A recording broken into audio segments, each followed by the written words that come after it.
Hello, hello, everyone. Happy Friday. We made it.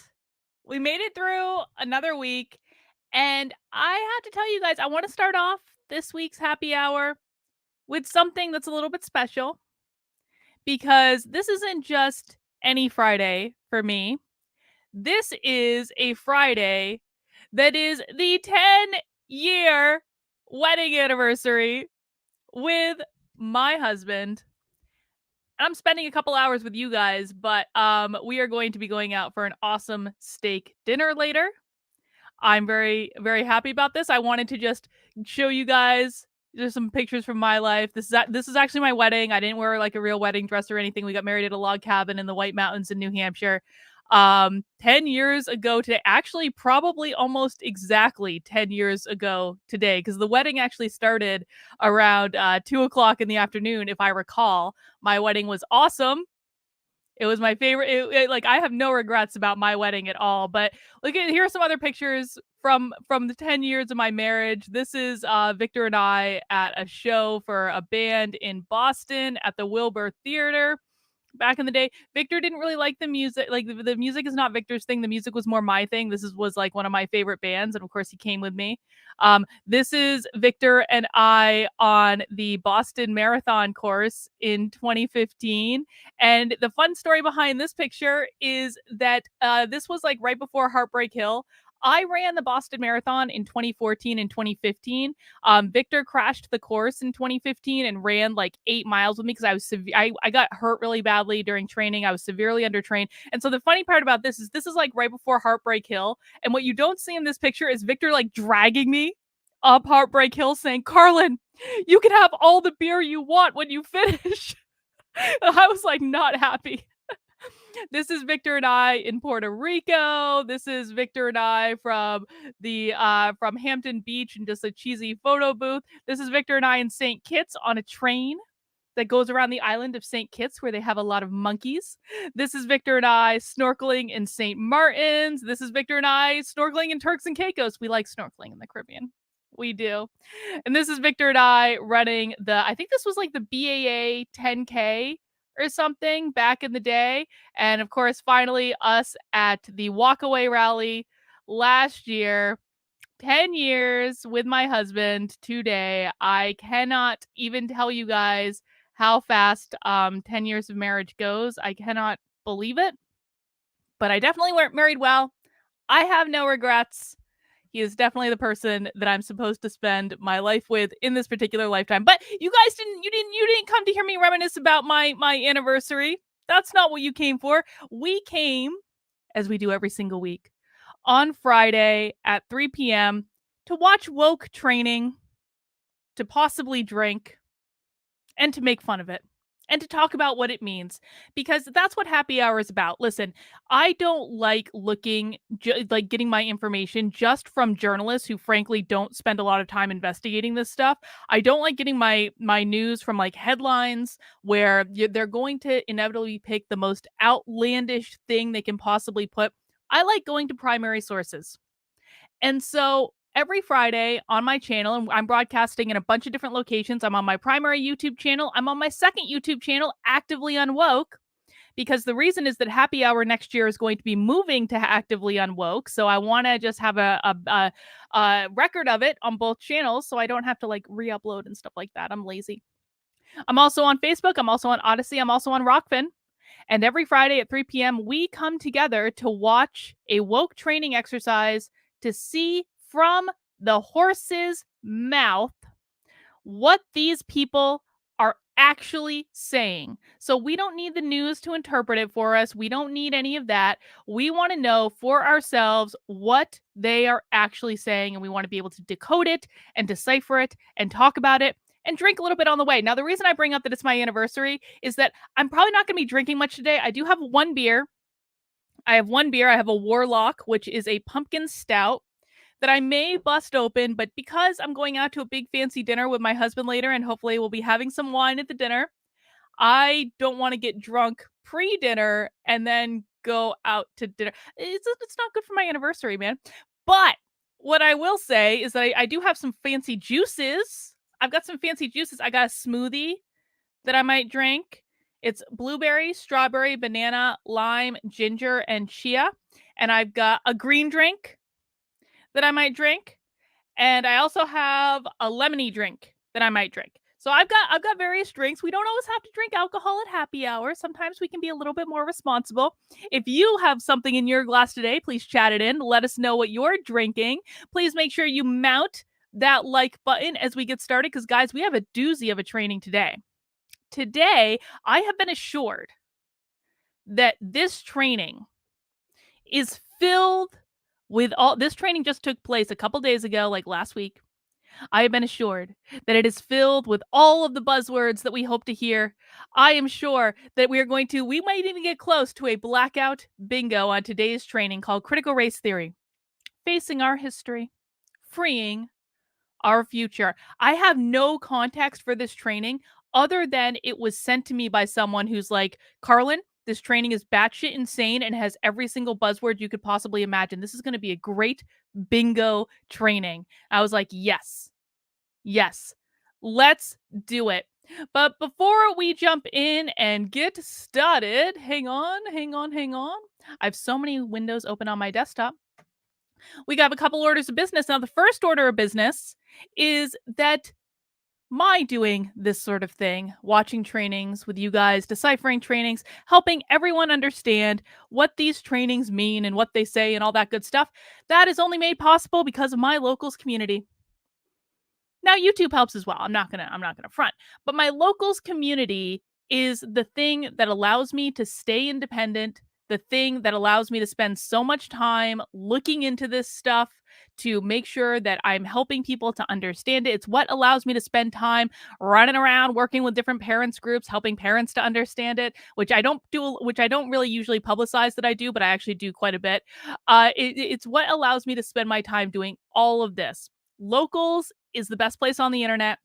It is the only place on the internet that I am not afraid to look at the comments, because I know that the people in locals, when they're making comments, it is a good faith effort. They want to be there. They want to be engaging in conversation. There's no shit posting. There's no trolling. It's just nice. It's so nice. Now, you can join my locals for free, kb.locals.com. It's scrolling by in the ticker. Or if you want to help me out and support what I'm doing, you'll want to become a monthly member. Now, you can become a monthly member on YouTube. And of course, I do appreciate all of my YouTube members.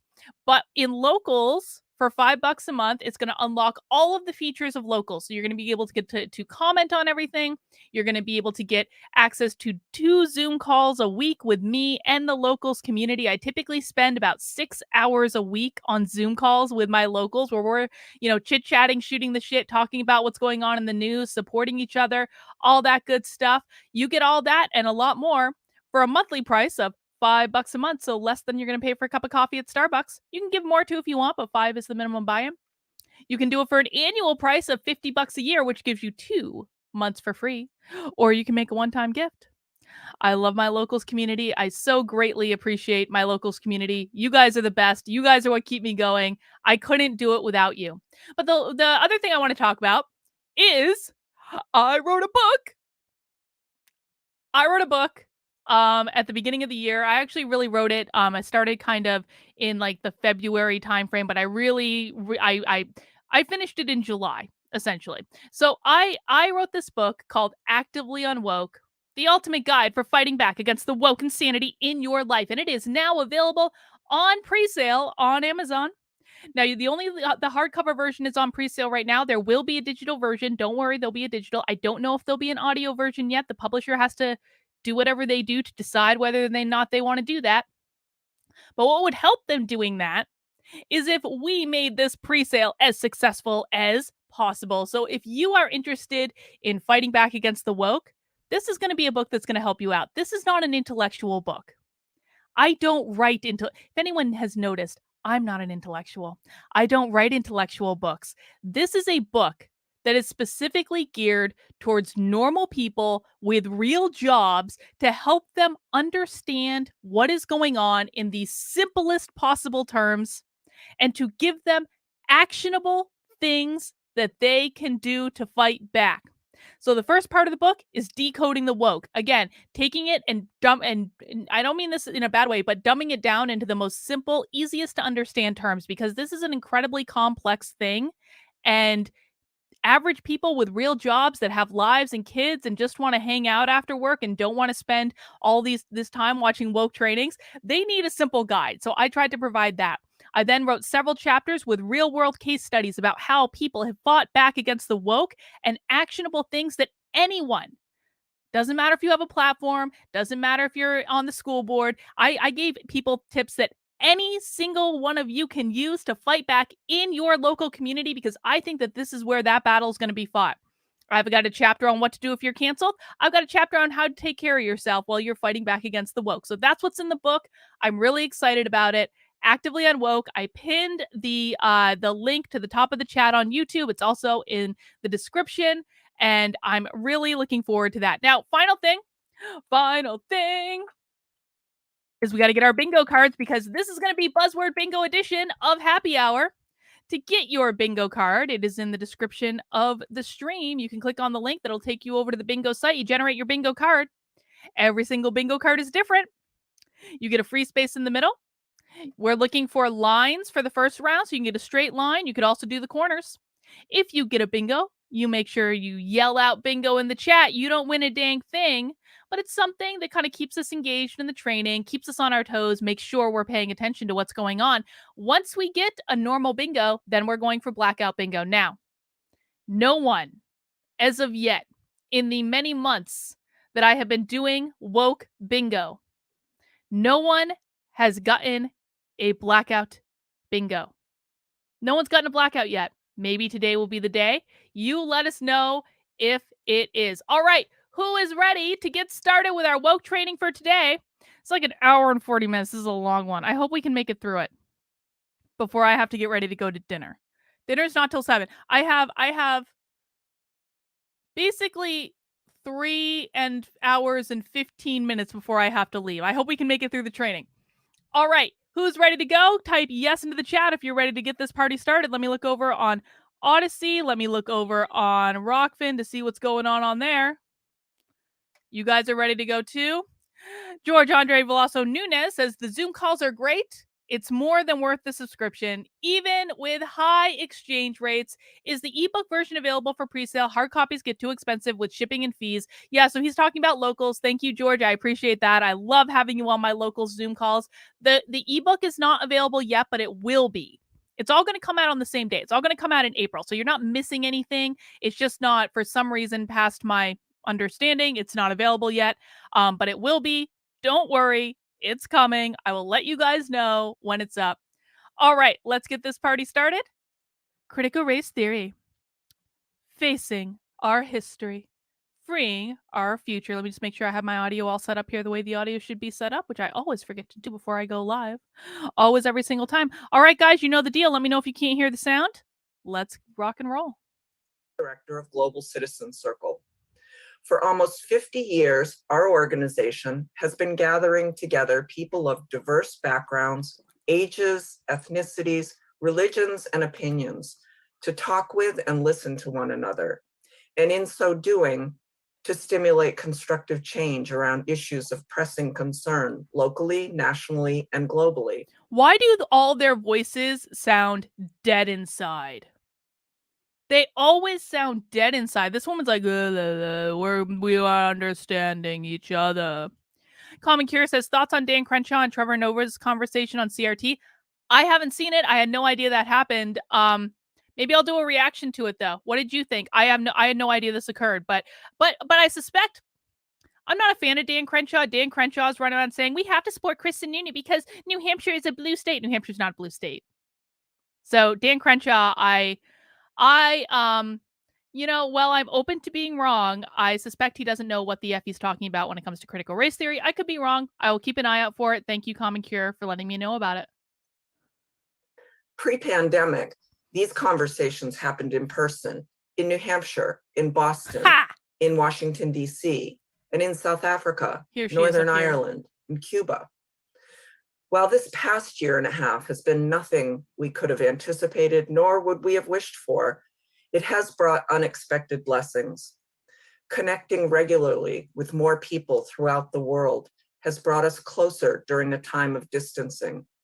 A shared sense of purpose in fighting the pandemic, as well as racial injustice and inequity, and in building the world we want, has shown us how important it is to listen and learn from one another with open hearts and minds. Doesn't she More sound than like she has an ever, open we see heart? that there is a need for With the kind of open connection hearts and and minds. empathy Global Citizen Circle strives to build.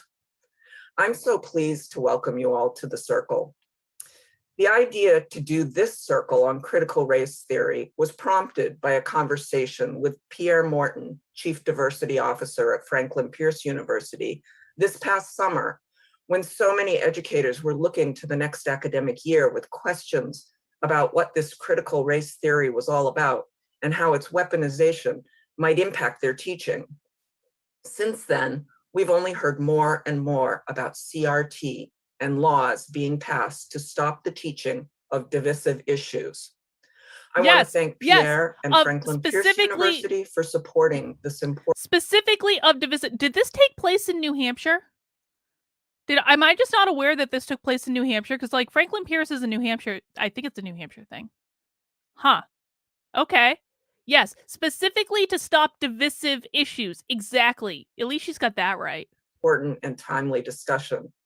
And I'd like to thank our partners, Social Change Initiative and Southern New Hampshire University. This is, oh, that's why I got this. Yes, that's why I got this. Southern New Hampshire University sponsored this. Southern New Hampshire University is incredibly woke. They have a whole 5-year woke diversity plan. They have a whole woke dictionary. It's all on their website. That's why I got this. This is a New Hampshire thing. Okay, it's all coming back now.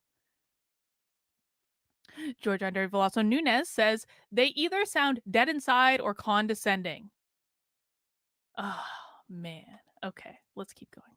Their ongoing support of Global Citizen Circle. Today, we'll hear from our distinguished discussion leaders, Dr. Janet Dewart-Bell, a self-described layperson's perspective, and Professor Kendall Thomas, the views of a preeminent scholar of critical race theory. A preeminent scholar of critical race theory is going to school us about critical race theory. Do you guys trust anyone that says they're a preeminent scholar of critical race theory? You basically became a preeminent scholar in something that you made up. It's like becoming a preeminent scholar of like like a fictional place of like what is the Lord of the Rings like. Oh god, I was never a Lord of the Rings person, but my father was probably a preeminent scholar in the Lord of the Rings universe, and we had this crap all over our house. And it's like, I understand, like, obviously people know that Lord of the Rings is a fictional piece, but people don't know that critical race theory is fake. It's like they became a preeminent scholar of something that is completely Middle Earth. Yes, it's like becoming a preeminent scholar of Middle Earth and not understanding that Middle Earth is a fictional realm that is not real. That's what it's like to be a preeminent scholar of critical race theory. It's like you became a preeminent scholar of Middle Earth without understanding that Middle Earth is not a real place. But before we do, I'm so happy to introduce to you our moderator today, Tammy Tai, the Deputy Director of King Boston, a nonprofit working to create a living memorial and programs honoring the legacy of Dr. Martin Luther King Jr. and Coretta Scott King and their time and work together in Boston. When we heard just a few weeks ago that all of the staff working at King Boston were studying critical race theory, we thought, what a perfect opportunity to partner and invite Tammy to facilitate our discussion today. And we're so grateful she accepted.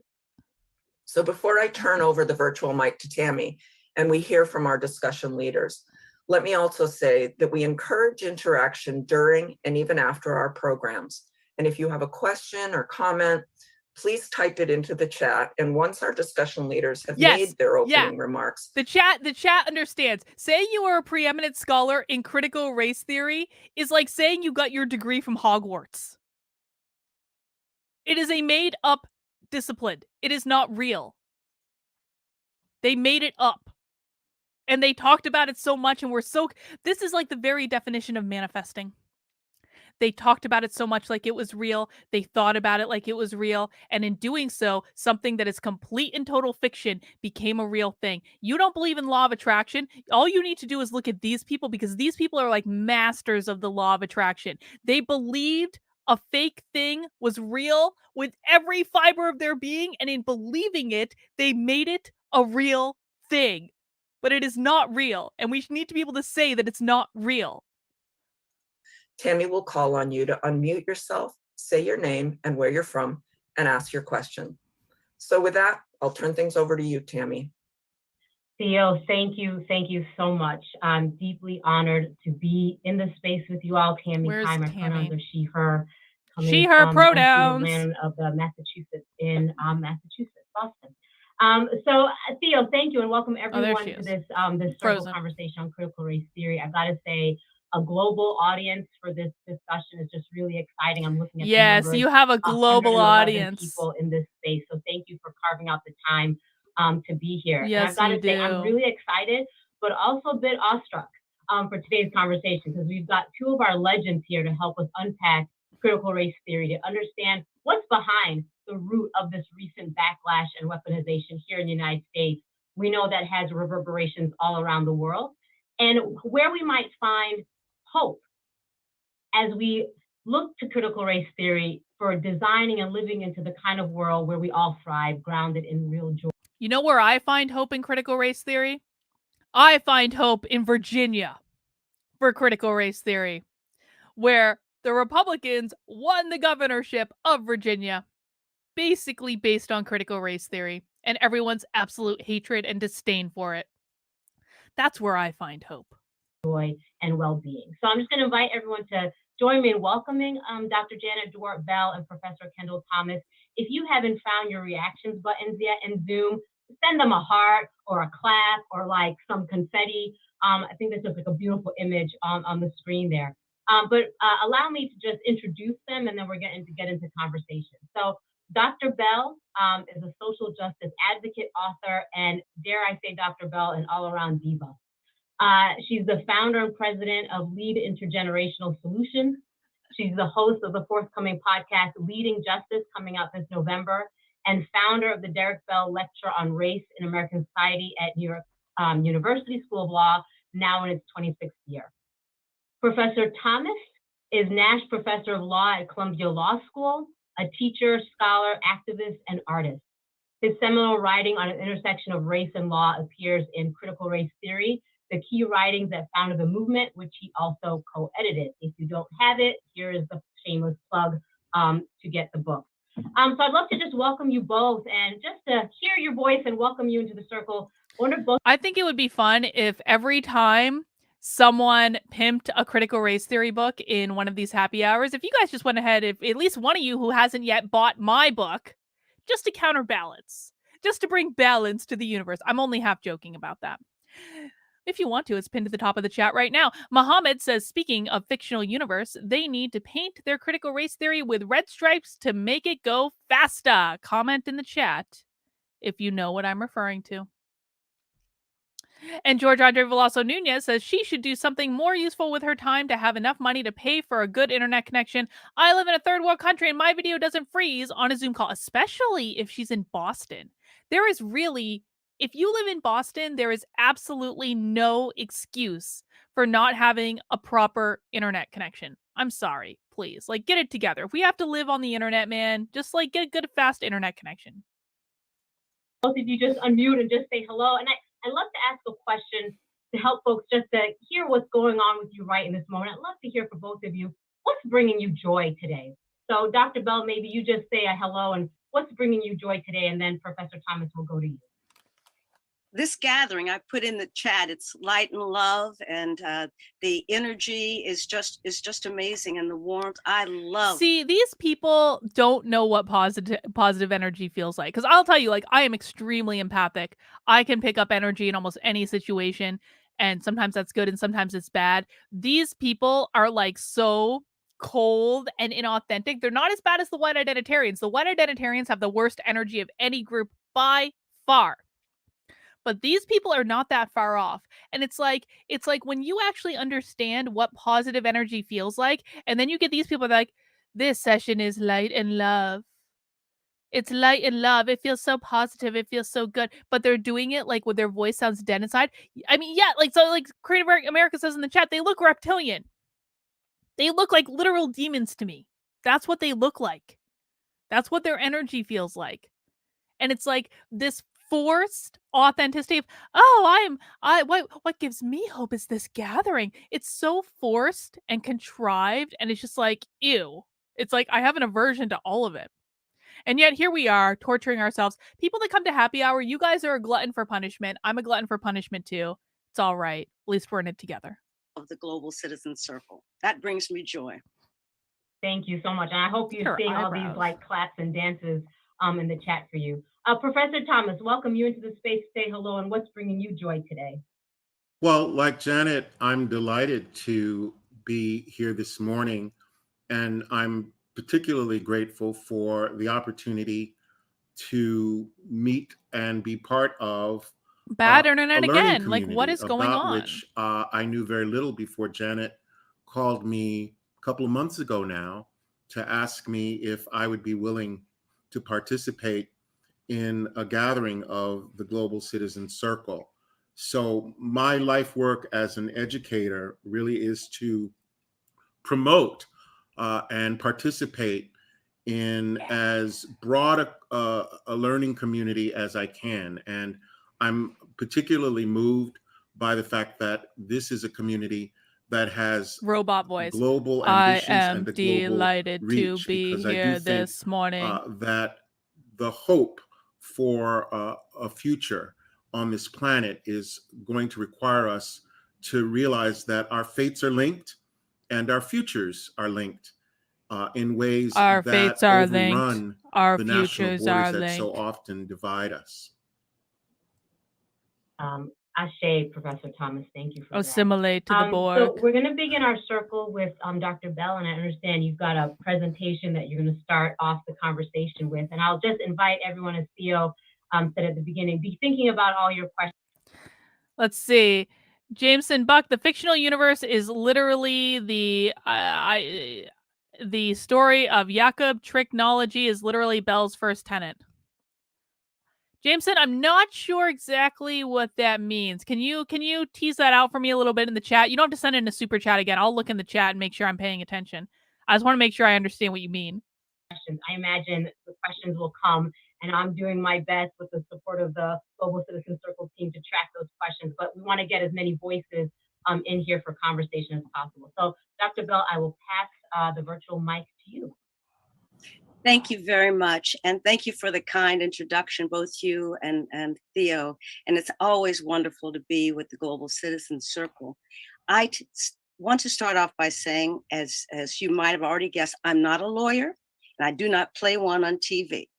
But I have been drawn into this conversation about critical race theory because of my association with, and I can say it, the great Derek Bell.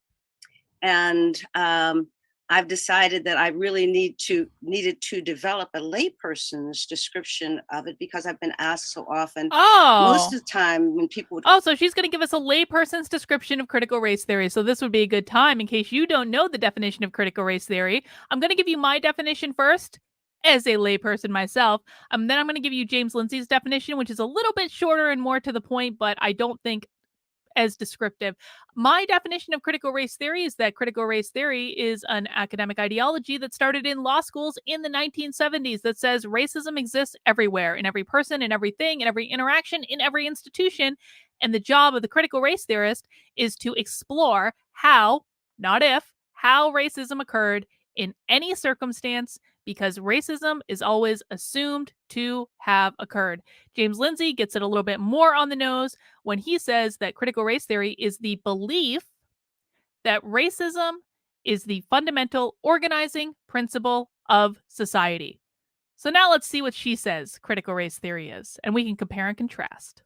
call me about people who are experts, I relied on the people who literally wrote the book, like Kendall Thomas, and I would refer them to him I literally and wrote a to book. others. But I think there's a place for us, and part of our civil discourse is really to be comfortable with talking about. See, guys, now with my book, you guys are going to be able to say my definition of critical race theory, which I do discuss in the book, of course, and you're going to be able to say, I'm relying on someone who literally wrote the book for this definition. It's like an extra benefit. This idea. So my presentation is about 10 minutes or so. So bear with me on with that.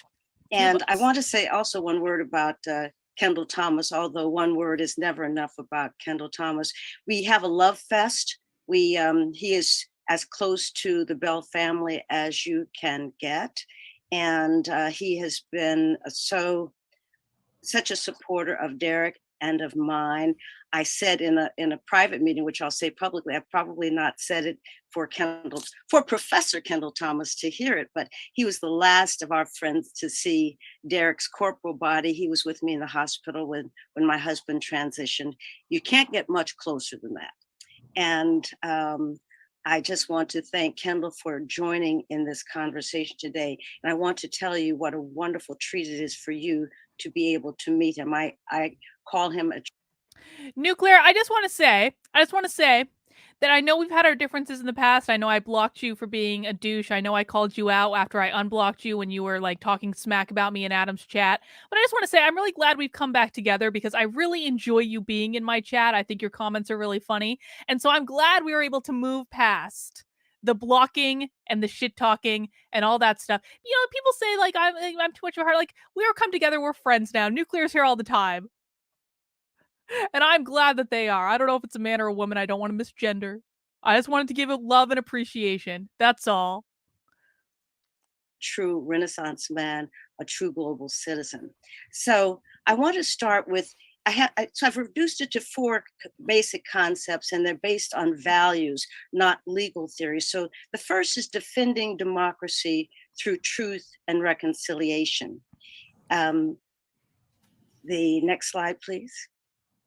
And so these are the 4 concepts here. So I'll just read through them. Defending democracy through truth and reconciliation. Truth and wait. Hey, oh, there's a chart coming up. Hang on. Defending democracy through truth and I don't know why this slide is still staying dull. She just said that like a key tenet of critical race theory is defending democracy through truth and reconciliation. What does the term truth and reconciliation remind you of? This is like newspeak. Confronting the big lies and orchestrated false racial fears. Okay, I can barely even see this on my screen. I don't know why it's so dark, but so the key tenets are, this one says so it's critical race theory up here, and then the core tenets: defending democracy through truth and reconciliation, history and facts matter.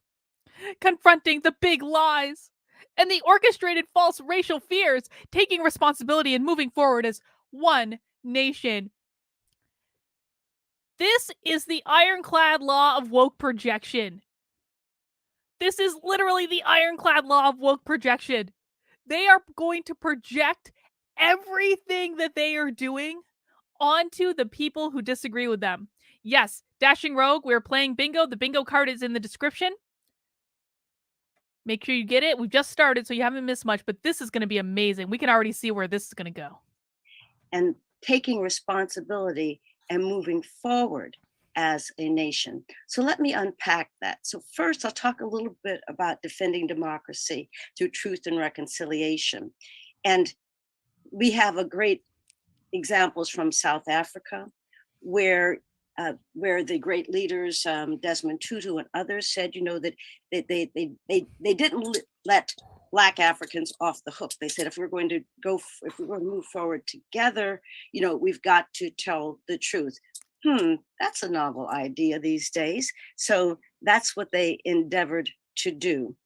We also have talking about, there are other examples where people really have fought to be heard, to have their voices heard, and to reach across the differences that the perceived differences, because oftentimes there are differences that people imagine. So we have Northern Ireland, we have a lot of examples. We have the American freedom struggle movement in the South, where people had to reach across differences, and unfortunately we're still fighting that fight. And in fact, if you saw the special the other day on the Civil War, we're still fighting the Civil War, which is one of the wars in which the losers actually endeavored to and wrote the narrative. So we're living with. This was streamed on October 29th, 2021. This was streamed like a week ago. They think they're still fighting the Civil War. This person, who is teaching at a college, presumably, believes that we are still fighting the Civil War. They also apparently don't know how to put together a PowerPoint presentation, was a whole other problem. But if you fundamentally believe that you are fighting a conflict that has been over for like what, 150 some odd years, and you believe that conflict is still going on, you probably shouldn't be trusted to define anything. That narrative from the Civil War, from the rebels who then who built monuments to people who fought against the Union. And we see that happening now. We're looking. This is what the ironclad law of woke projection is. They want there to be a civil war, just like they wanted racism to be a thing again. We were actually doing pretty good about racism. I'm not going to say that there were no issues about race left to tackle, because I think there were and still are. But we were doing pretty good. We'd made a lot of progress. We were moving in the right direction. But these people wanted racism to be a thing so badly that they just kept saying racism, racism, racism, racism, racism, calling everyone who disagrees with them a racist. And all of a sudden, racism started to become a thing again. It's the same thing with the Civil War. The reason they're saying Civil War, we're still in a Civil War. Aren't we in a Civil War? We're still fighting the same Civil War. Is because they want there to be a Civil War. And this is how they do it. I said these people are like master manifestors. Manifesting is basically when you have a thought in your head and you want it to be a real thing, and you think about it so much and you dream about it so much and you feel as though it's true, and then it becomes a real thing because you've directed your energy and attention towards that thing. People, this is like the basis of what the law of attraction is. People think this is all crazy woo-woo nonsense. No, it's not. And the way we know it's not is because these people are actually doing it. They manifested racism. They're going to manifest a civil war. They're going to manifest all of this stuff because they believe it to be true so much, even though it is not true. We're looking at the history of race in America being played out right now, where people are denying what's happening. January 6th is a flashpoint. But if you look at all these things where during the Obama administration, where people,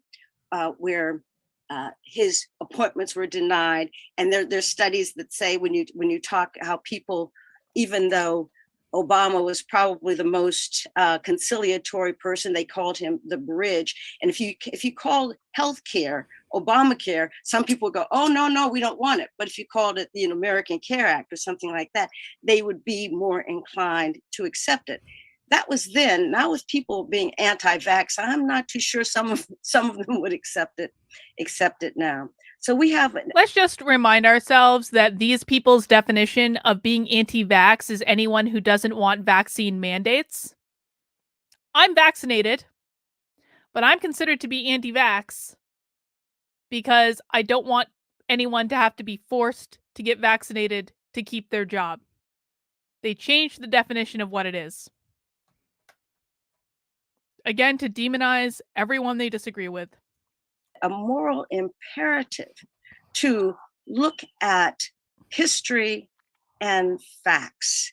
If we don't do that, we are. This woman's presentation was probably literally created when she was watching MSNBC and Joy Reid. Joy Reid probably had a critical hand in this presentation. Are not only doomed to repeat some history, and we will not be able to move forward. There's a great movie that was done, I believe, in the 1970s called The Garden of the Finzi-Continis, where there's a very rich Jewish family in Mussolini's Italy just thought, well, this isn't good. This cannot affect me. This is not happening to me. This is around me. We can play tennis. We can do whatever we want to do. But, we are immune from things that affect other people. And of course, that's until you get, as many of us have found, that knock on the door, and you realize that injustice anywhere is a threat to justice everywhere. And we must really embrace the fact that we cannot be fact free. There is no such thing as alternative facts. History is one of explanation.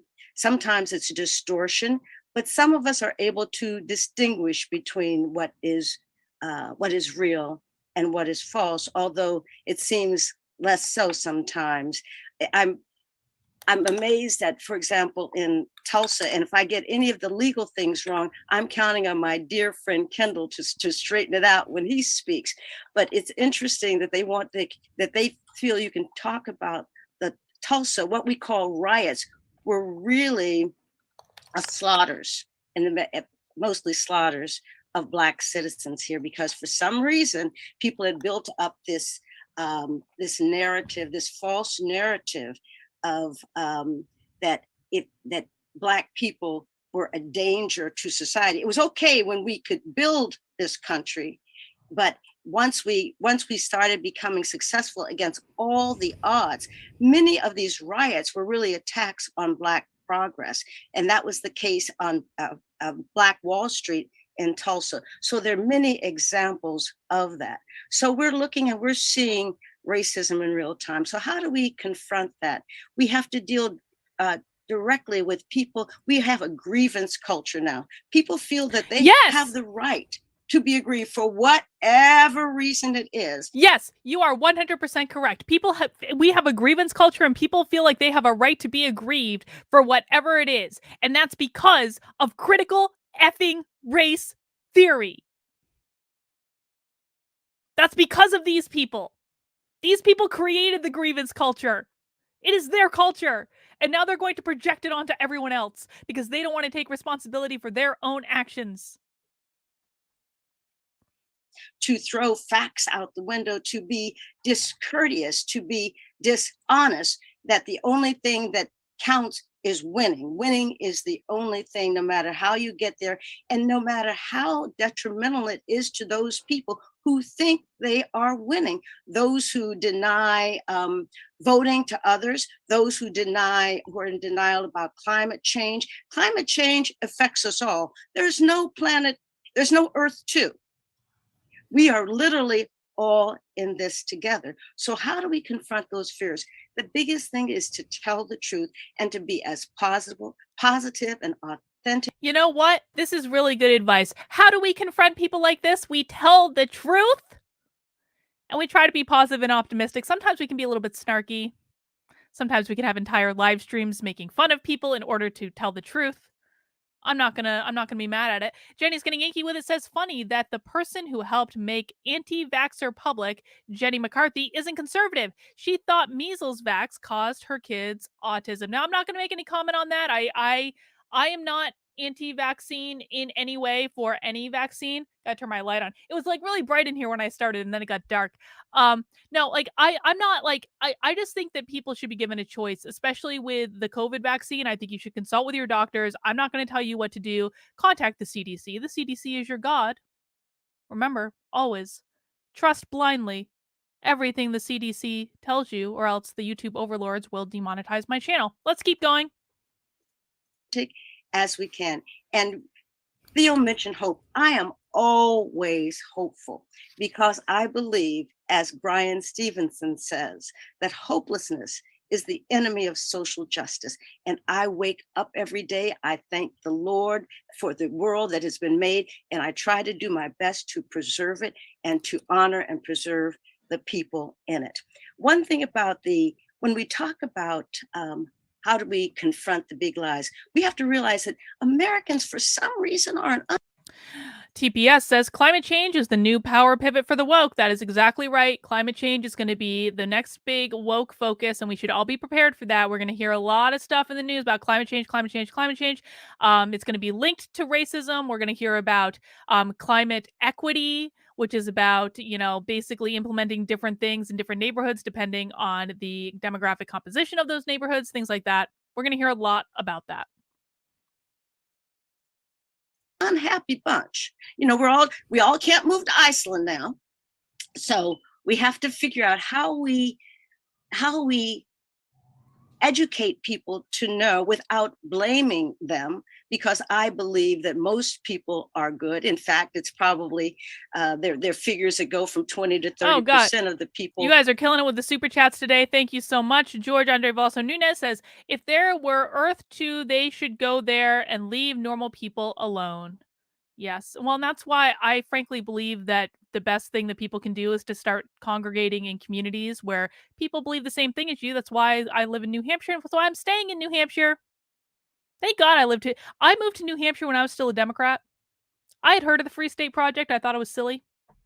I thank God. Thank God. The universe is a wonderful thing. The universe will send you signs. The universe will put you in the right place for you. The universe put me in New Hampshire 10 years ago, 10 and a half. Me moving to New Hampshire was actually how I met my husband, because he was a mover. So 10 and a half years ago, the universe put me here, and I'm really glad it did. Who are the ones who are entrenched in terms of this grievance mentality, and those who might overthrow legally elected governments and things like that, the insurrectionists. That's a small group. As my mother, the philosopher, the late Willie Mae Neal, would say, sometimes the lunatics run the asylum. And what we have to do is take it back. We have to recapture the people who testified yesterday in the United States. And I know this is a global audience, who taught these election officials who talked about how the threats on their lives for just doing their jobs, and their job writ large is really protecting the democracy. If we do not have the right is she to talking vote, about, was there some January 6th commission thing? What is she talking about? This was last week. So this would have been on October 28th. What was there, like a January 6th testimony on October 28th? I joked earlier that I thought that she wrote this while she was watching MSNBC. She might literally have written this presentation while watching testimony from crazy people on MSNBC. She still hasn't defined critical race theory, by the way. Her definition of critical race theory is completely out of left field. It has absolutely nothing to do with any normal definition of critical race theory, whether it be woke or whether it be correct. This definition is, I don't like Republicans, I don't like conservatives, I don't like people who disagree with me politically, and that means we have to teach critical race theory to make more people who agree with me. That's literally what she's saying. She's saying that critical race theory is going to make more people believe the truth as I see it. It's going to make more people like me. And that's why we need to have critical race theory. That's what she's saying. No joke. we have lost the game. That's where it is. I suggest to people that we have to watch our language, because we sometimes adopt language without thinking that really helps perpetuate the negativity. So if we say that critical race theory is a divisive issue, I don't say that. Critical race theory is a theory of enlightenment. It's a theory of love. It's a theory of how we talk together, how we embrace. Critical race theory is a theory of love. That definitely doesn't sound like it comes from a cult. That doesn't sound like a cult at all. George Andre Veloso Nunez says, lunatics run the asylum. Who's in federal office again? Exactly. Critical race theory is a theory of love. I want to make a t-shirt. I always have these bright ideas for t-shirts that I forget about later. I still have not let go of the flying monkeys t-shirt that I have an idea for, and people who know, they don't know what I'm talking about. But I just had a vision of a t-shirt that it's like a bunch of, like, it's like a cartoon, like classroom or something where people have all these wires hooked up to their brain and they're having to repeat like the line as though they're being like put it through re-education camp, and what they're saying is critical race theory is a theory of love, critical race theory is a theory of love, critical race theory is a theory of love, over and over and over again, maybe like writing it on the chalkboard, critical race theory is a theory of love, critical race. In the re-education camps, that's what they'll do. That's what we're all going to have to do when we get sent to the gulag. Our joint history with a clear eye, an open heart, and a clear mind. That's what I think critical race theory is. So we have to really look at the language that we use, and we need to take responsibility if we want to move forward. I love the title of today's Global Citizen Circle. I was thinking about it. I didn't come up with the title, but I love it. It says, Critical Race Theory, Facing Our History, Freeing Our Future. And I thought we could actually flip that and it would still be the same. It would show a different aspect of it. Freeing our history, facing our future. By freeing our history, what we do, we look at such things as what impact slavery has had. There's now a Black group that is now trying to counter the teachings of the 1619 Project. So you'll always have people who are not doing the right thing. So she just said there's a Black group that's trying to counter the teachings of the 1619 Project. So you always have people who are not going to do the right thing. Well, that sounds a little bit racist to me to assume that all Black people should think the same thing. If we're talking about racism, which is inevitably is what these people think we're talking about, it sounds a little bit racist to me to say that you are Black, therefore you must think like me. Sounds a little bit racist. And if you don't think like me, you're just not doing the right thing. End with a couple quotes. One from one of my favorite rabbis, Rabbi Abraham Joshua Heschel, who walked with Dr. Martin Luther King.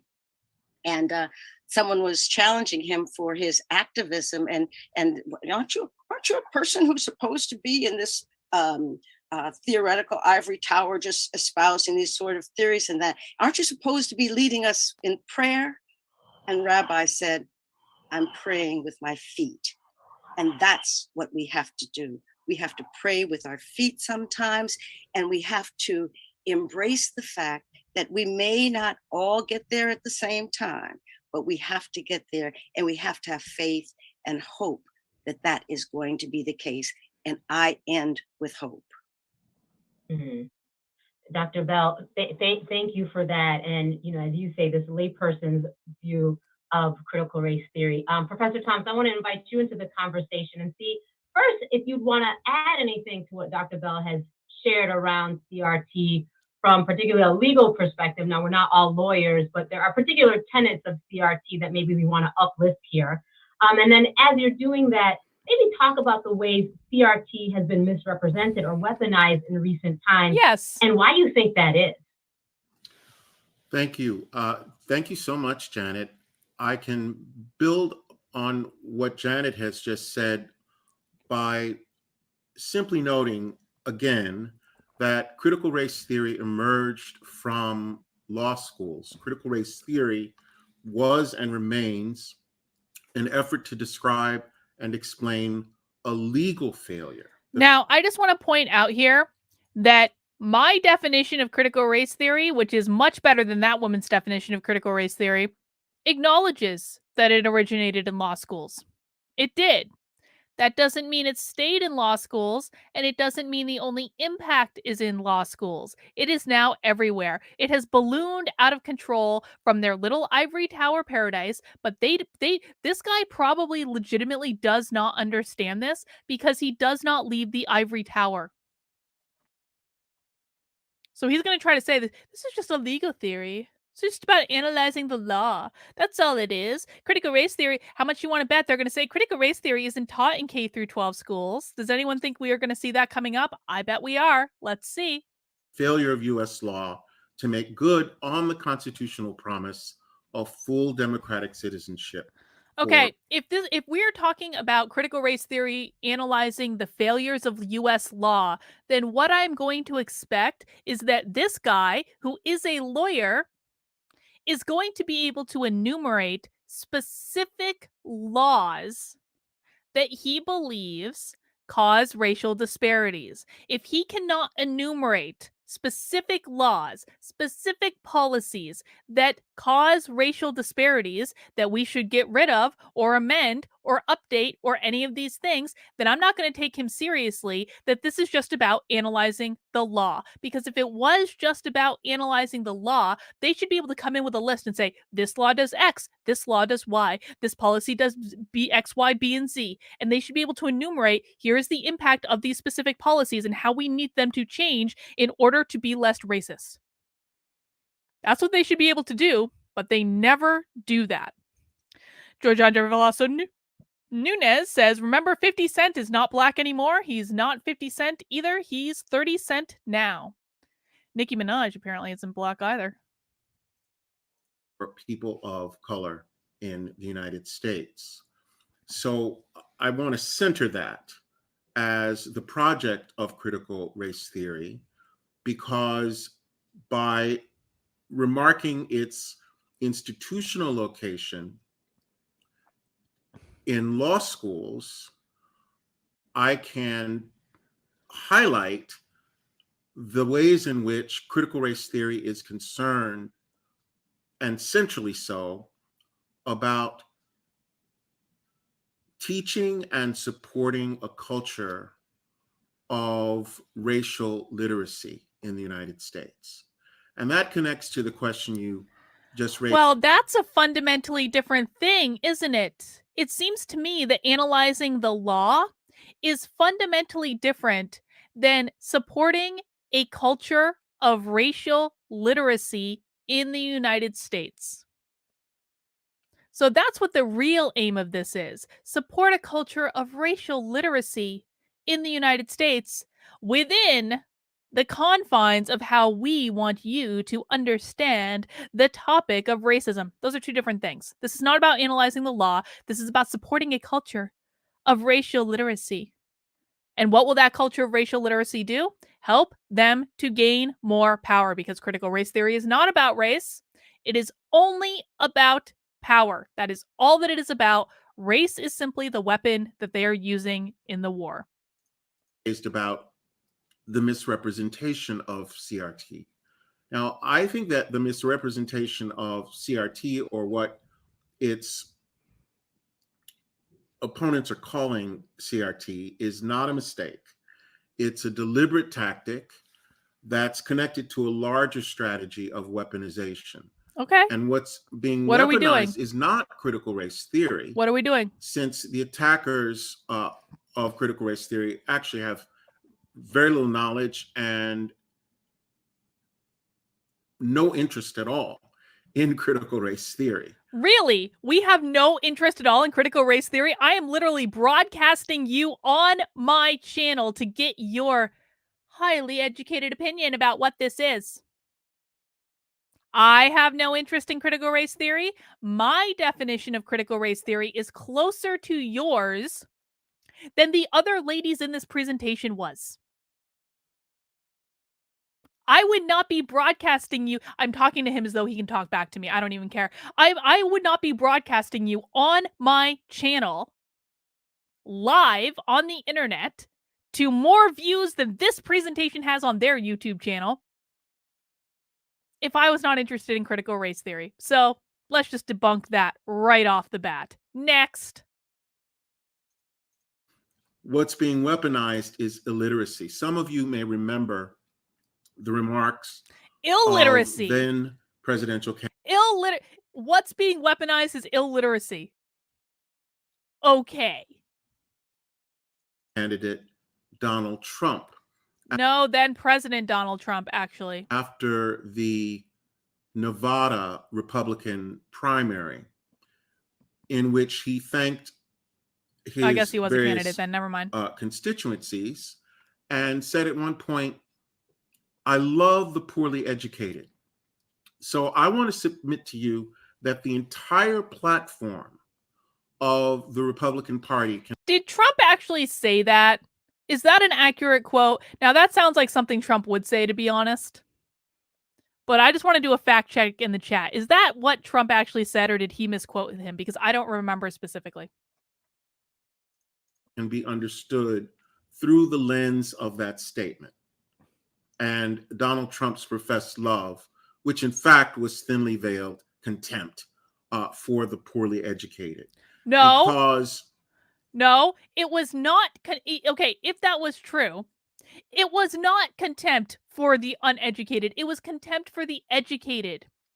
It was contempt for you. It was contempt for people like you that live in an ivory tower and consider yourselves to be better people because of the piece of paper you have with your name on it. And I say that as someone who has a literal PhD sitting over in a fancy folder on my fucking bookshelf. It's showing contempt for you because you show contempt for everyone that does not think like you. The right-wing attack on critical race theory has weaponized this country's epidemic of racial illiteracy, right? But also this country's epidemic of functional or basic illiteracy. Right? And I'm talking here quite simply about the inability of large numbers of Americans to read and write.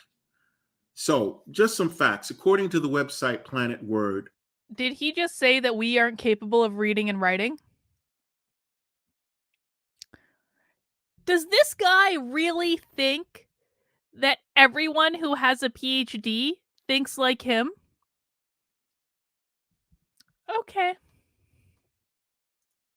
32 million American adults cannot read, and 34% of fourth graders were unable to read at a basic level on national tests. Yes, that is true. We have abominably low reading and writing scores according to the National Report Card. You want to know why that is? Because they're teaching effing critical race theory in grade school instead of teaching reading and writing.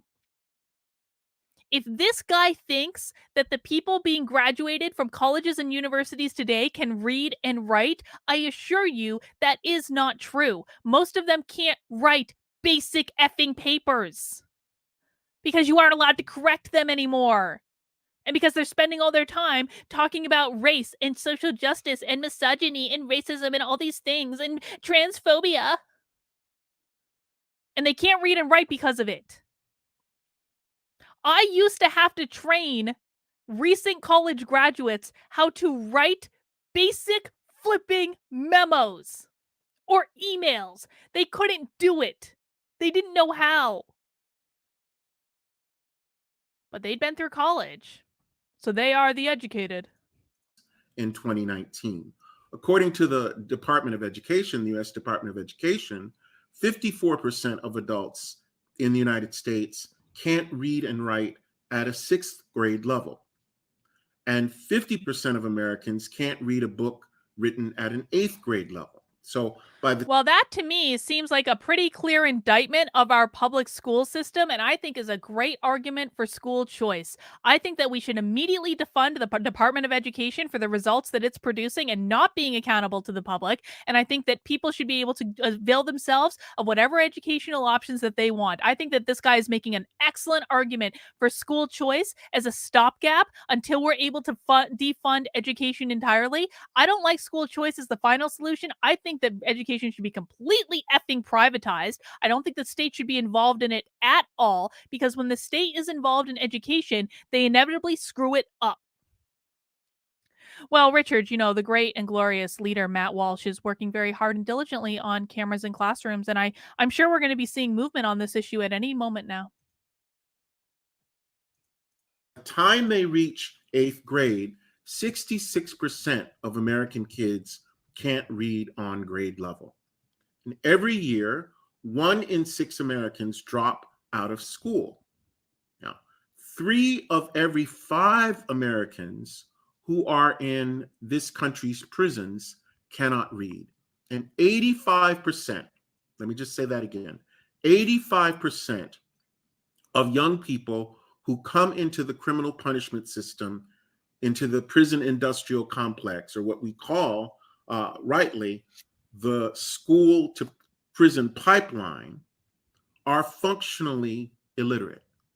70% of people in US prisons can't read at a fourth grade level, and 48% of incarcerated people in this country are functionally illiterate. Forbes magazine estimates that the low literacy levels among US adults could be costing the economy $2.2 trillion a year. Then why aren't we holding the public government funded schools accountable for these results?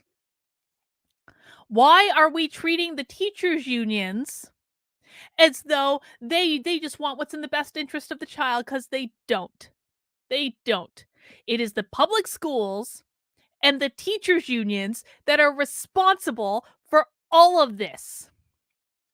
And if you really care about fixing this, then maybe the first step is to defund the effing schools, or to implement school choice, or vouchers, or education freedom accounts, and to really start investing in homeschooling. Man. Yeah, I'm not sure. I'm like, given the way this is going, so I mean, we got a long time left for bingo, guys. So don't worry. We're gonna get the bingo going. Don't worry. And so the crisis of democracy that we are living in real time in the United States is. I just want to say thank you to Z over on Odyssey for what I don't know what Odyssey calls their super chat thing, but thank you, Z, for that. I appreciate it, for the tip. Closely connected, in my view, to the crisis of illiteracy, right? And we have to understand the Republican Party's weaponization of illiteracy. There it is. Oh, the Republican Party's weaponization of literacy. So now he's being really overt about who he thinks the enemy is, which is the Republican Party. The Republican Party wants school choice, dude. The Republican Party doesn't want this, but the public schools to be failing. Why do you want the public schools to be failing and continue to be funded? In that light, it's part of a broader project and a raft of laws and policies that aim to purge public education and our public institutions of any ability to talk in a thoughtful way. No, we just want to purge public education entirely. We want you to be able to talk in a thoughtful way. We just don't believe, and I say this as a non-Republican, we just don't believe that public education is facilitating your ability to have thoughtful conversations. So we just like to purge public education entirely. Not of thoughtful conversation, just entirely. About race and racial power in the United States. So this is a political project which is weaponizing our literacy about race and our functional illiteracy and our civic illiteracy to destroy the very foundations of the democratic idea, which has always been an imperfect idea in the United States. So I think we need to understand on one side the connection between democracy and literacy, between democracy and literacy on one hand, and between fascism and illiteracy on the other. And let me just say, if we care... He just called Republicans fascists. He literally just called... Dude, it is your government-funded public schools that is creating the illiteracy problem in this country that you are talking about. It is your public government-funded schools that are doing this, and you might want to look up the definition of fascism while you're at it. About the future of democratic citizenship, not just in the United States, but globally, we have to be willing to use the word fascism. It's not a dirty word. And it connects what is going on in our present to a long history of attacks on the possibility of democracy, multiracial and otherwise. So I want to say that as an educator, critical race theory for me is first and foremost about creating the conditions of possibility for defending. How is critical race theory going to teach more people how to read? How is critical race theory going to teach more people how to write? He is not answering these questions. And enlarging the culture of civic literacy.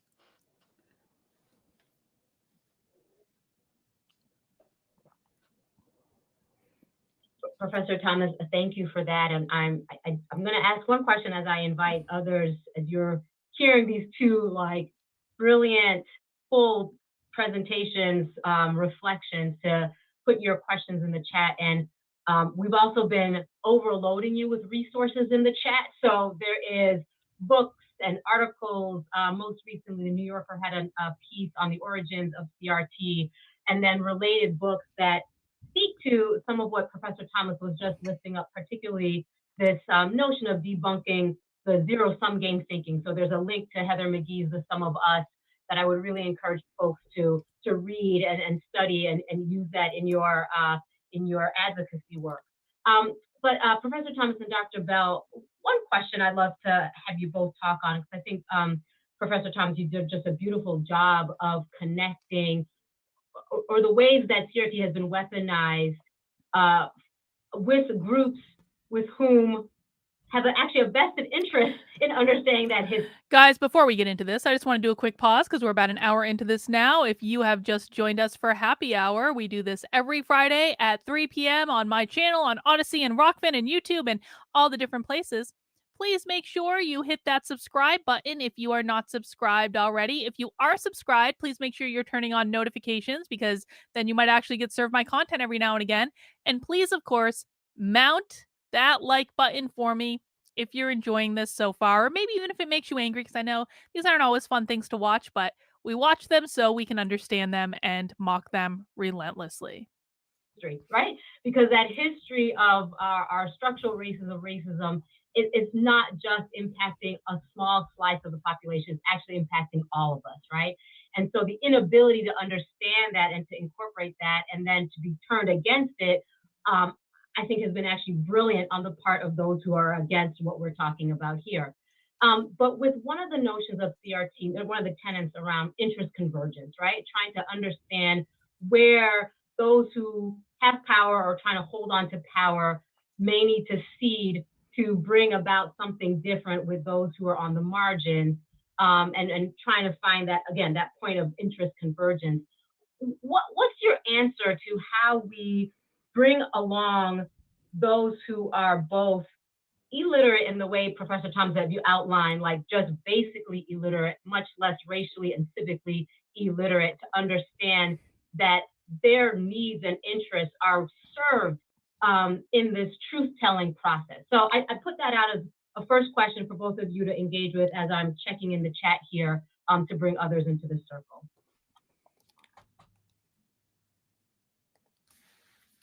Janet, would you like to go first? Well, I was thinking here, first of all, those powerful words that you said, and I like you talking about the, racial literacy and what have you.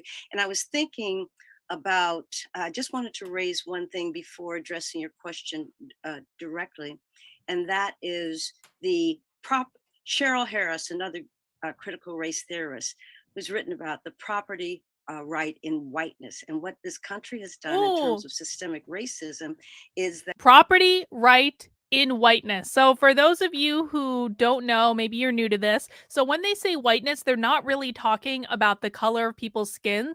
They're talking about who owns the power structure. And so what a lot of these people, and we hear this come up in literally every single training that we watch, is that the concept of being white has less to do with whether or not you're pasty white like me, and more to do with how much power you own. So they look down particularly on landlords. Did you guys notice this?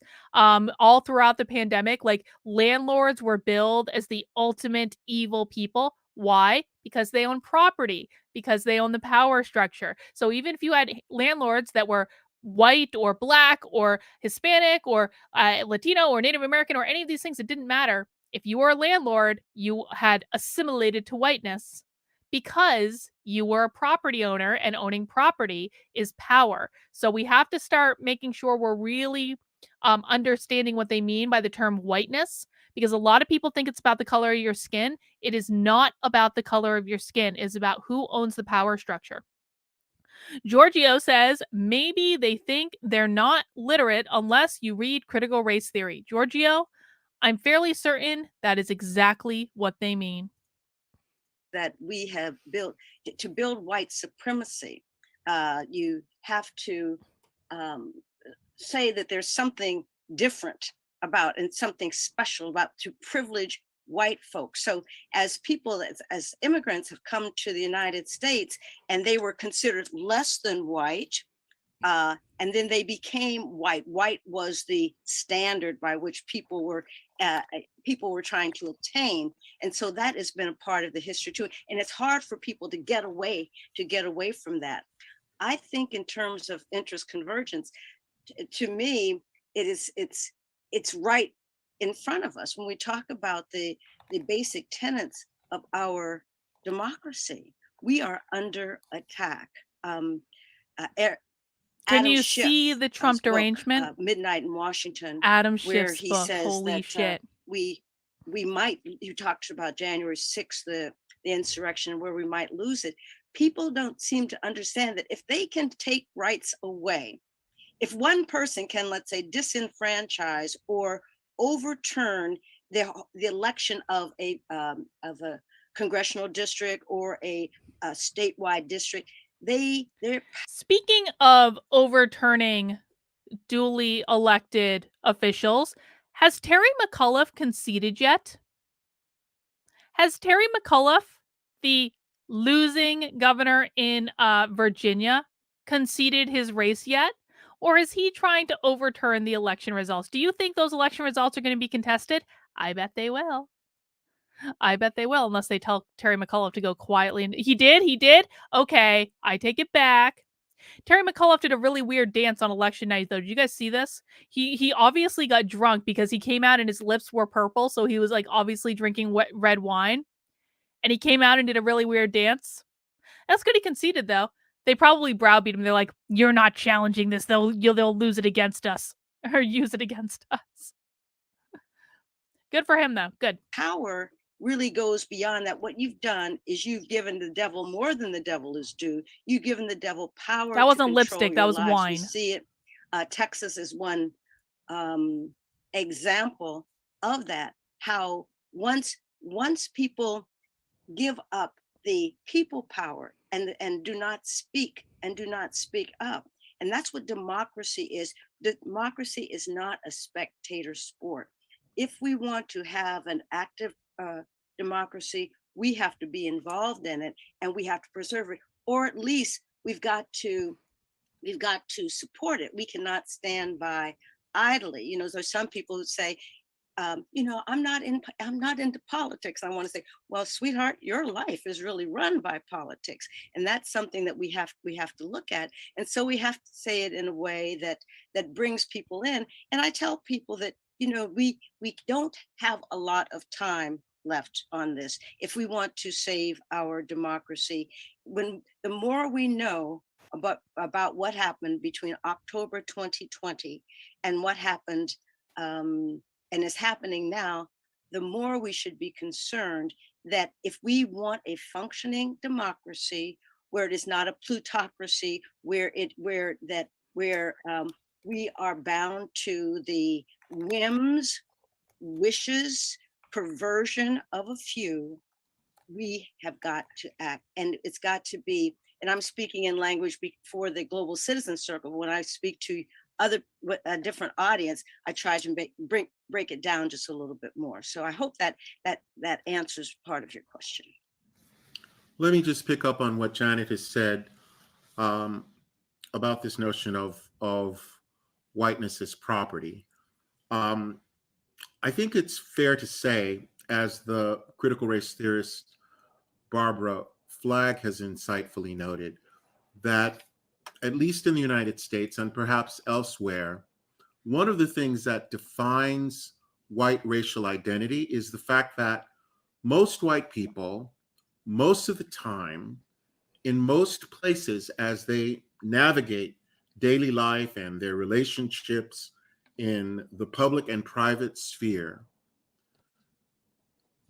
rarely, if ever, have to think about the fact that they're white. Really? I knew that's what he was going to say. I effing knew that's what he was going to say. I should have paused and predicted it before he said it, but I was like, in my head, I'm going, he's going to say that white people don't have to think about race. He's going to say that white people don't think about race. Are you kidding me? I have never thought, I mean, maybe this is part of the point, but like, I have never thought about being white so much in my effing life as after I discovered this nonsense. And I suspect the same is true for every person of every race. I suspect the same thing is true. These people want people to be thinking about the color of their skin and everyone else's skin all the time. Why? Because they're using race as a mechanism to divide us. TPS says no self-awareness, talking about themselves. But they truly think, they're like, white people just don't think about race. You, dude, people like you don't allow us to think about anything else.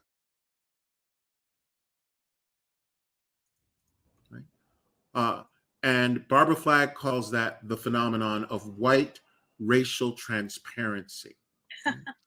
So it's the way of looking at the world that stands behind the statement, for example, I don't see color, or people are just people, right? And it takes as its baseline the experience that most white people have of not thinking about the fact that they're white. Now, one of the things that we have seen in the last 10 years, or even more really, because it was part of the Birther Project, of which Donald Trump was the public These face people during cannot the get Trump off of Trump. administration. They just want to keep doing Trump, Trump, Trump, Is Trump, the Trump all the cobbling time, all the time, all the together time. of a white racial identity politics and the marrying of the cultural politics of white racial identity, which is very different than the phenomenon of white racial transparency. Oh, The marrying tell us. of a cultural politics of white racial identity to an electoral politics of authoritarian populism, right? At whose heart is a commitment to strongman illiberal democracy. So this monocultural, ethno-racial, right, illiberal, democratic vision has emerged as a way to address and organize the imagination of American citizens, right?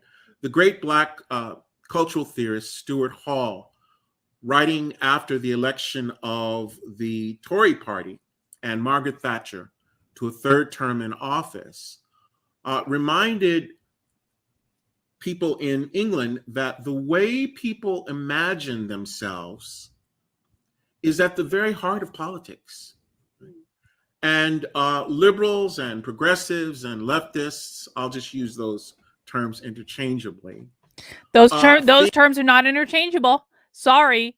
I do like that he's using the term leftist, which makes me believe that this guy is clued in more than he wants people to think. But liberal and progressive and leftist are not the same thing. I am a liberal. I've always been a liberal. I will always be a liberal. Liberal means liberty. That's what it means. It's a definition of the dang word. Liberal comes from liberty. Progressive and leftist is a completely different thing. Completely different thing entirely. I think that politics is about ideas and making the better argument and policies and interests. But Hall pointed out that what Margaret Thatcher had been able to do, and this is what the Republican Party is so clearly trying to do.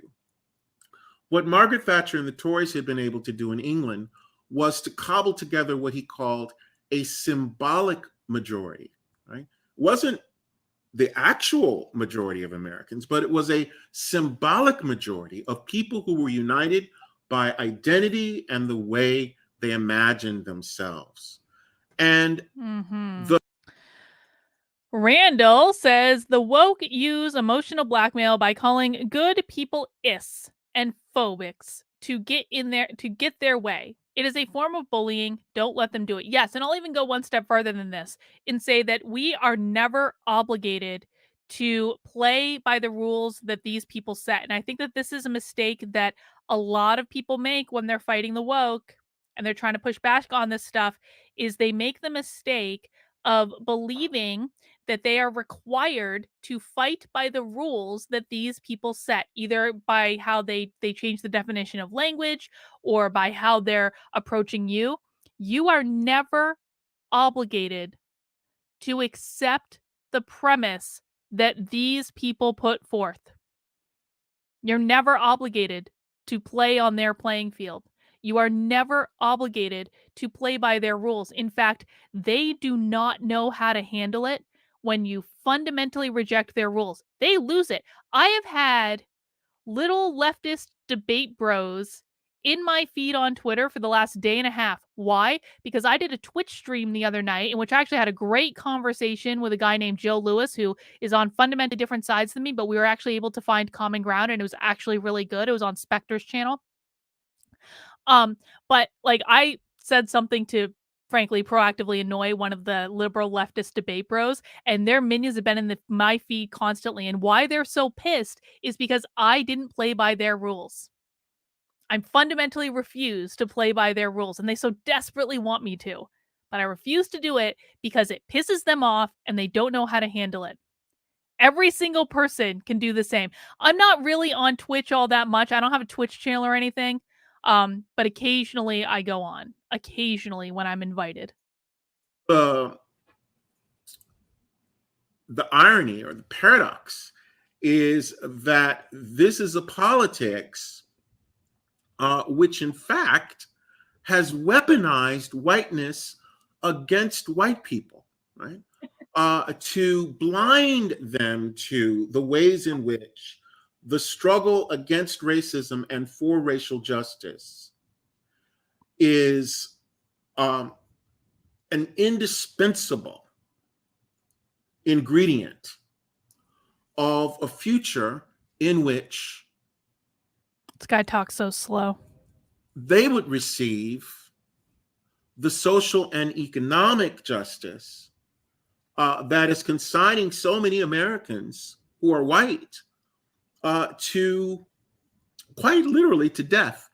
Some of you may have read the extraordinary book by Anne Case and Angus Deaton called Deaths of Despair and the Future of Capitalism, in which they point out a number of really sobering facts about the white working class. So white men without a college degree experienced an average growth in median wages between 1979 and 2017 that was negative, minus 0.2% a year, even as median hourly wages for all white workers grew by 11% in the same period.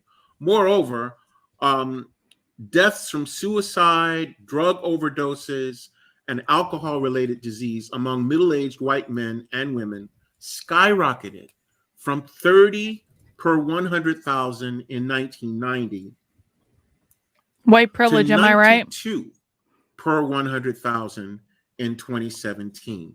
And the spike in these deaths was almost exclusively confined to white Americans, both men and women without a college degree.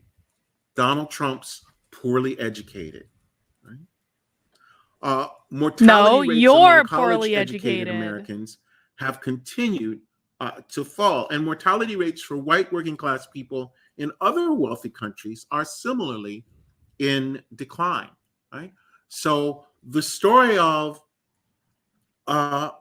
whiteness, a phrase I hesitate to use because it's frustratingly imprecise and lends itself to misunderstanding, right?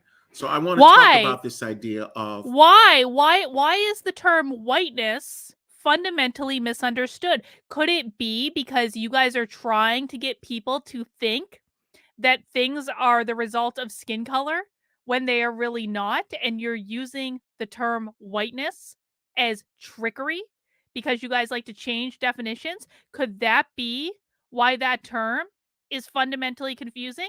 Let's listen. Let's listen to him explain what whiteness actually is. um, whiteness as property. Basically, white Property. working class Americans are coming to realize what Martin Luther King in the 60s said Black folk had come to realize. Basically, they were holding a blank check, right?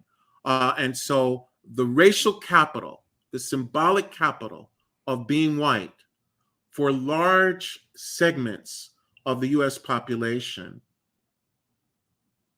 really is dead capital, right? It quite literally means a destiny in this country whose destination is death. And so I think, in fact, if we're talking about how to begin the hard cultural and political work of creating a multiracial solidarity among American citizens that understands the connection between racial justice and economic justice, we have to start by acknowledging, in ways that we are not always willing to do, white working class suffering, right? And the ways in which whiteness and white identity politics has become, in the words of one theologian writing about capitalism, actually, Ding, ding, ding, ding, ding. Capitalism. an ideological weapon of death. Right? Now, ding, ding, ding. It always comes back to capitalism. I mean, I think it's interesting that he's talking about like white identity politics when most of the people in the Republican Party just like want to talk about the issues and don't want identity politics. In the Mises Caucus in the Libertarian Party, which is what I'm a member of, they specifically have an anti-identity politics platform. They fundamentally reject the idea of identity politics entirely. But people like this, because they live in an ivory tower and they don't go into the real world and they don't talk to real people, they do not know that we do not care as much about race as they do. They do. This guy fundamentally believes that people who look like me make decisions based entirely on the color of my skin and the color of your skin and the color of their skin and their skin over there and their skin over there. They fundamentally, like, you know, talk about a colorblind society, which again, they have changed the term colorblind, which is why I don't really use it. I prefer color indifferent because I can see that he's black. That guy's black. He's obviously black. I'm not blind to the color of his skin, but I'm indifferent to it. I'm not going to treat him differently because he's black. I'm going to call out all his horrible ideas in spite of him being black because I don't care that he's black. I care that he has horrible ideas. this is not particularly sunny or hopeful language, but one of the things that I learned from Derek Bell was my responsibility as an intellectual who thinks about race, be a realist, right? And so racial realism at this moment in our history requires me to note that we cannot understand, that we have to understand the connection between Black precarity and Black privation, right? Whether we're talking about COVID and healthcare more generally, whether we're talking about homelessness, whether we're talking about the poor state of schools in Black and brown communities, and white precarity and white privation among the white White working class. privation. We don't really like to talk about class in this country. I think, hang on. But I think we Dude, if you want to have a conversation about class in this country, I would be completely on board, because socioeconomic status is the thing that is actually the problem that we should be solving for in most of these circumstances. So if you ever want to change the topic off of critical race theory and talk about class and socioeconomic status and how we get more opportunities available to people who are at a lower socioeconomic status, maybe how we can implement entrepreneurship programs in high schools in underserved communities, I would be completely 100% on board with that every single day of the week. Let's teach lower class communities, whether they be Black, white, or otherwise, let's teach people at a lower socioeconomic status how to start a business, how to build a business, how to create wealth. I don't care what their skin color is, provide these classes to everyone. Because capitalism is the thing that we can use to uplift the most possible people in our society. So if that's a conversation you want to have, let's have it. need a mixed analysis and a mixed practical program, right, of an imaginal politics, of a politics that interrupts the ways in which the right wing has gotten people to imagine themselves, that really brings the question of class into the national conversation and allows us to talk about actually existing racial capitalism in the United States as a capitalism whose predations and whose inequalities and inequities. Wait, he's talking about capitalism. I want to go back and get this because, again, it always comes back to capitalism. The real enemy of critical race theorists is not white people. It's not white people. The real enemy of critical race theorists is capitalism. That's why they don't want to argue for entrepreneurship programs being put into communities where they're with lower socioeconomic status. That's why they don't want to support capitalism. Their goal is to fundamentally destabilize the system so we usher in a different economic system. Giorgio says, talk to CRT advocates about actual solutions and see what their reaction is.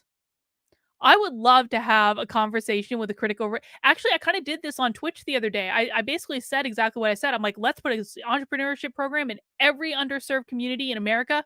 You have no problem with me. And we found common ground on that. We did.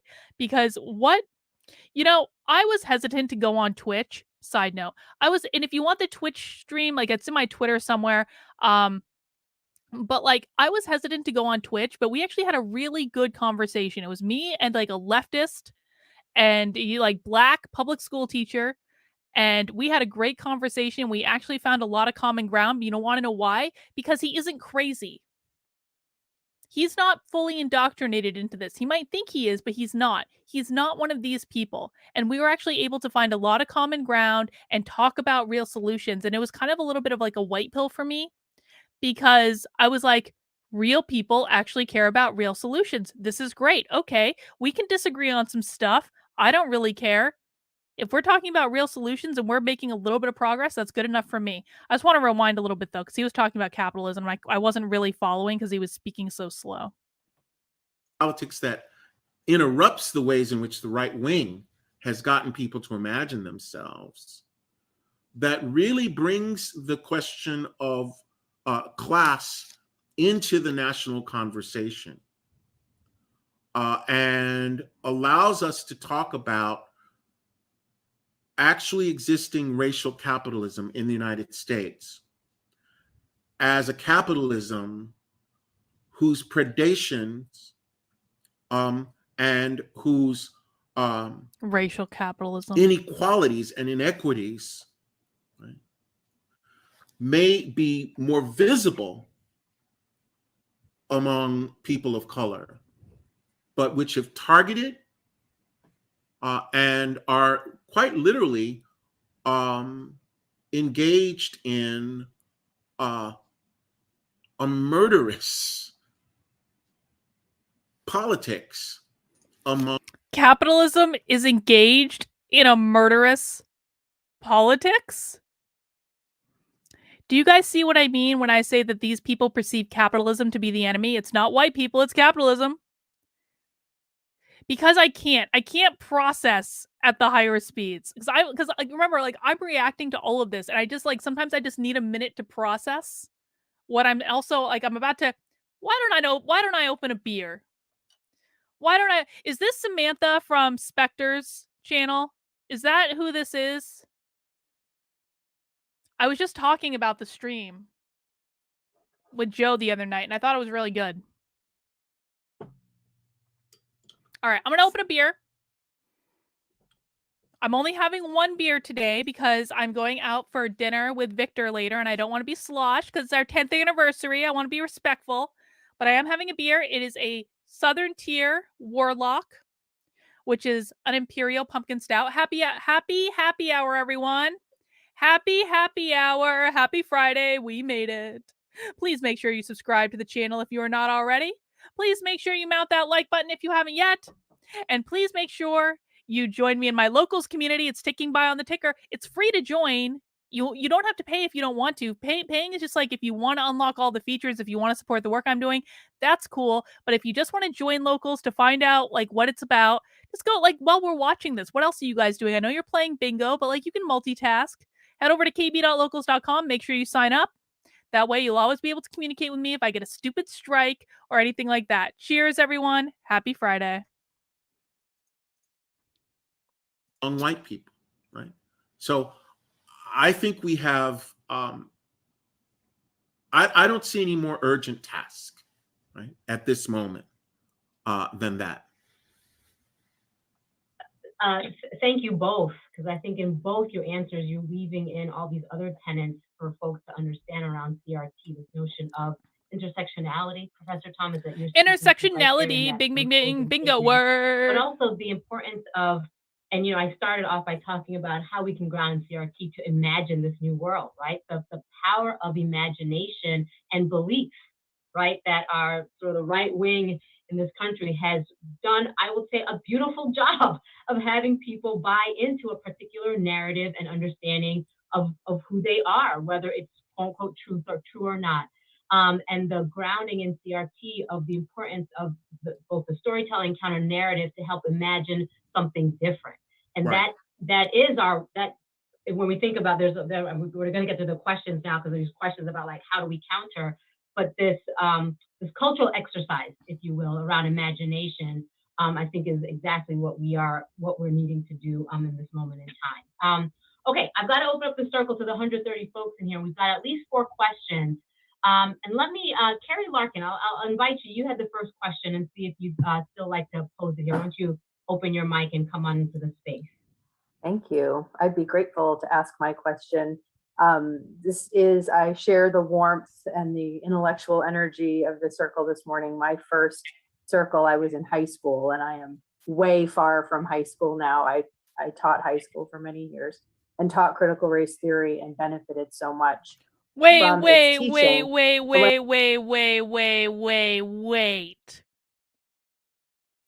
Did she just say that she taught critical race theory in high school? I'm pretty sure that's exactly what she just said. Now, you know how we've been hearing for the past couple days about how critical race theory isn't in K through 12 schools. I don't even know what you guys are talking about. In fact, critical race theory isn't even real, according to Nicole Wallace on MSNBC. Critical race theory isn't real. Let's just rewind this a little bit. I want to hear her introduction because I'm pretty sure she just said she taught critical race theory in high school. Pretty sure she just did. Okay, I've got to open up the circle to the 130 folks in here. We've got at least 4 questions. And let me, Carrie Larkin, I'll invite you. You had the first question and see if you'd still like to pose it here. Why don't you open your mic and come on into the space? Thank you. I'd be grateful to ask my question. I share the warmth and the intellectual energy of the circle this morning. My first circle, I was in high school, and I am way far from high school now. I taught high school for many years and taught critical race theory and benefited so much. I taught high school for many years and taught critical race theory and benefited so much. Sounds like she taught critical race theory in high school to me. I'm just saying. From its teaching. And what I'm grappling with, what I find myself grappling with as a white woman, is how to speak up in spaces that do not feel like this. How to speak up in defense and protection of what we on this call believe in spaces that do not feel this warm and welcome. And so I would ask the two doctors, what would be our, not so much our personal steps of courage and bravery, but like the talking points and the way to enter into and facilitate a conversation with particularly white people who are protecting their white identity as opposed to white people who are protecting their not even whiteness. seeing it as an identity. Mm. And thank you for the opportunity to ask. Well, I think that there's so many variations and subtleties with how people approach this whiteness, and people who think that they are so above that. White people who really believe passionately that they are not racist and are not using and have not bought into a system of white supremacy. There are these silly white people who fundamentally believe that they are racist and haven't bought into white supremacy. Those silly white people who really think they're not racist because, according to these people, all white people are racist, regardless of their behaviors. It's just the way we're socialized. Silly white people if you don't believe you're a racist. And so it really is how being sensitive to that area. But one of the things that I've been working on, and this is not, and I will be working on it forever, it seems. Everyone but is it's racist. to tell when people are speaking in ways that I want to, I feel that I need to have an interruption, a cultural interruption, shall we say. And I've learned to be much more civil. Thank you, Global Citizen Circle, in doing that. But I start with, well, I say this because it's true. I understand that you have concerns and that you are angry or dissatisfied or something, and you probably have the right to be have some sort of upset, but you're angry at the wrong thing. You're angry at the wrong people. You have now transferred that to people who are who are vulnerable and who you should be working to uplift. So sometimes I tell people you have to think outside of yourself. One thing about our grievance society right now, where people feel that they have the right to be that they have a right to be aggrieved, and that their position. Hang on, people do have a right to be aggrieved. Sorry, people literally do have a right to be aggrieved. Now, whether or not everyone has to buy into their grievance, as she's engaging in the ironclad law of woke projection, projecting all of her grievance nonsense onto all of us, is a different story. But everyone literally does have the right to be aggrieved if they want to be aggrieved. That is your right. Whether or not other people have to listen to you complain endlessly about things that are not their fault is a different thing.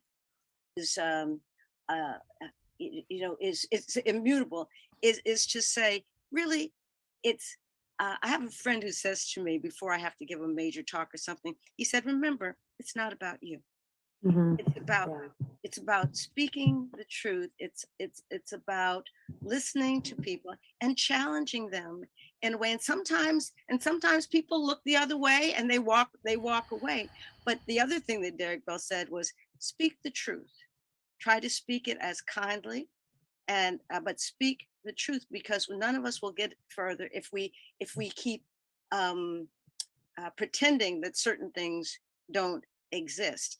And I think that as I tell white people, I said, and black people, I guess similarly, is that just speak up. The more you do it, the more you'll find a way to do it that's comfortable for you. And that's very important. It's the you'll find a narrative and language that you find effective, and so that to me is something to do. But don't be shy from it. You know, I have a couple friends who think that only Black people should talk about Black people, and I go like, what? No, that makes no sense whatsoever to me. And this whole thing that I think is talk about being weaponized, this whole discussion about cultural appropriation, they get upset that somebody uses y'all because they think that's a Black Southern thing. Well, I don't get upset with that. I think that's a distortion of the idea of cultural appropriation. You know what's funny is I don't actually think that this lady is as bought into this stuff as we think she is. I think this is a case of like a liberal lady who is like, I mean, obviously like she's Black, but like I probably don't think that, I honestly don't think that actually has as much to do with it as the fact that she's obviously like a progressive. I think her politics have more to do with this than her skin color, but I actually don't think she's as bought into this as we might think, because she's specifically saying like some of this stuff is silly. So, like a real like woke like pod person is not ever going to acknowledge that some of this stuff is silly. They're just not ever going to do that. And so this is a case of like she's more of like a useful idiot for these people. I don't think that she fully understands what she's doing, and I think that this is actually the majority of people on the left, is like they think that this is what they are required to do to be a good person. Why? Because MSNBC has told them that, because Joy Reid has told them that, because Nicole Wallace has told them that, because of all these like fucking crazy people who are spreading this propaganda. I think that people like this, and this might be a little bit too generous, but I really think that people like this are as much a victim of this entire woke movement as anyone else. And it makes me sad. And you can always tell when it's someone that's like doing it because they think that's what's required to be a good person. Because there's some ideas that come up that they're like, yeah, it's a little crazy. I don't really understand that. But what they don't see is the full breadth of how insane all this stuff is. They're only seeing this stuff in isolation when they're being fed the talking points in really palatable ways. And so I think that we all just have to be open to the fact, one, that we're trying to all listen. So it could also be a grift. She's not getting paid for this. I guarantee you, she's not getting paid for this. If she is, it's like a really like minimal fee. It's not even something that's worth grifting over, to be honest. Like a lot of these people, they do this for free, or they do it for really, really small fees. So I wouldn't really say, I think the term grift is like grossly overused. always deal with We're not the talking about subject Robin DiAngelo in here. as effective a way and as humane and civil a way as we can. Although sometimes it requires us to say, look, I'm just not going. Breaking news, House Democrats delay huge social bill plan infrastructure vote. So I guess that's something. There, it's just something I don't believe. You cannot use that. That language is totally inappropriate, and you know what the kind of language that I'm talking about. And so it's a series. I got you, Lust Marauder. It's a series of becoming, but don't be shy about it. I'm sure that whatever you do is correct. Thank you, Dr. Bell. And Professor Thomas, before you lean in on that question, I'm actually going to invite C. Spares, that's the name I'm seeing, because I think you have another angle on this question about confronting, but particularly. Side note, in the chat, did you guys hear that the FBI raided Project Veritas's office? That's crazy. And apparently it's over some stupid Biden journal or something. Like it's like ridiculous. It's like over something. It's like obviously like a personal thing with Joe Biden weaponizing the FBI against Project Veritas. We need to expect more of this. This administration is going to weaponize they're going to weaponize the federal government against their political enemies. All of us. Every single one of us. Really related to legislation. So if you'd like to come off your mic and speak your question to the space, Steve Spears. Yes. Thank you. Yes. Chauncey Spears, actually, and C Spears is what I put on there. I just want to thank you for the space and this time. Just to piggyback on what was been said about the issue of racial literacy. I think that my question speaks to that, because what we find is that the people who are opposing, who are weaponizing critical race theory in our states, are not really, opposing critical race theory. What they're opposing is any kind of intellectual or critical conversation around the impacts of race and racism throughout the history of our country. Wrong. And trying to limit that kind of conversation in our public school system. No. Wrong. Given the fact that these people are indeed, for lack of a better term, racially illiterate, how can we effectively, counter this in our states to protect, the intellectual discourse that's taking place in our public school classrooms, K through 16 and beyond? Oh, I'm sorry. Did you just admit that this conversation, that critical race theory, again, is being taught in K through 16 class, apparently? Again, another person. How can we protect these critical conversations from taking place in our K through 12 or 16 classroom? Literally just said it again twice already in this presentation. They're overtly saying this was only a week ago. This presentation was streamed a week ago. So twice already in this presentation, they've overtly said critical race theory is being taught in schools, K through 12 or 16 in this case.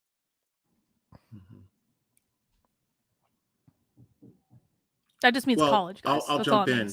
I think Janet was right on the money when she said that in conversations, we have to lead with an argument about the ways in which the anger and the rage, it's not just anger, it's rage, which is erupted, as you all know. I just want to say thank you to Z over on Odyssey for pre-ordering my book. I appreciate it. I'm not sure when you chatted that in, but I do appreciate it. Guys, if you would like to pre-order my book, Actively Unwoke, it is pinned to the top of the YouTube chats. If you're not watching on YouTube, it will be in the description of the video. The book comes out in April, so we got a long way to go. But the more pre-orders we get in, the better chance I'm going to get an audiobook. So make sure you pre-order the book. If you don't want the hardcover, the ebook will be out for pre-order at some point, and I will let you guys all know when that happens. In violence throughout this country is misdirected, right? And so it's important, I think, to point out to people that the attack on critical race. Yeah, so people are asking, are there other sources besides Amazon? There are. I know you can get it through Barnes and Noble. I don't know. Like, there are other sources too. I mean, maybe just Google the title and see what comes up. I'm not exactly sure where they have it right now. But you can definitely get it on Amazon. You can definitely get it on Barnes and Noble. And I'm sure there are some other places too. You'll make the good, because like if there's an audio version, I really don't want to read it. I really don't. I cannot think of anything more awkward than reading your own book. So we'll see. How can you get yours signed? We'll figure that out. Don't you worry. I'm going to try to figure out something to get, even if it's just doing like the nameplates that like Dave Rubin does, where he signs a whole bunch of things that you guys can put in the front of the book. I'll try to figure out something like that. Don't worry. Theory and the kind of panic politics that we've seen in school boards across the country and in school districts around the country is an effort to distract and divert attention from the massive upward distribution of wealth, which has been taking place in this country for many, many, many years now. So I have done a fair amount of talking to the media since this whole debate around critical race theory erupted, including for New Hampshire Public Radio. And I wish New Hampshire Public Radio had had me on instead of this guy. New Hampshire Public Radio was so biased in their reporting on the anti-CRT bill. In fact, they totally set the bill's sponsor up. One day, fucking Laura Kanoy, journalist, set Keith Ammon up one day on her show and like basically sabotaged the entire goddamn thing. He called me right after this interview. He was like, they sabotaged the whole thing. I was like, Keith, that's what they do. If you guys don't know, I used to work at New Hampshire Public Radio back in the day. I orchestrated my own firing from New Hampshire Public Radio when I did my 100,000 sub celebration live stream. I told the story of when I got myself fired from New Hampshire Public Radio. It is an epic story. I have no regrets. They are so biased. They are so ridiculous. That place was so toxic when I was there. Maybe it's different now. I don't know. They've had some opportunities for improvement. But if you want to like scroll through, like you can search it on my YouTube channel. It's like the 100K celebration stream was where I tell the story of this.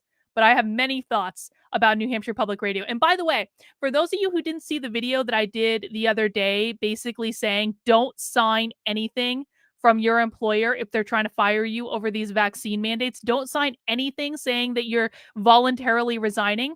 New Hampshire Public Radio tried to get me to do that. They offered me a severance agreement to keep my mouth shut about what was going on there in order to basically, they said, we'll pay you several $1,000s if you sign this piece of paper saying that you will never speak ill of us in public. And I said, go fuck yourself. I'm not signing anything. I'm taking my chances. And it all worked out quite well. And now I can talk shit about New Hampshire Public Radio all day, every day. And it's all true. Not making any of it up. Because they do shit like this. They're extremely biased and they're funded by the flipping taxpayer, and I don't like it. Always to recall the fact that the Georgia Department of Education passed a resolution attacking critical race theory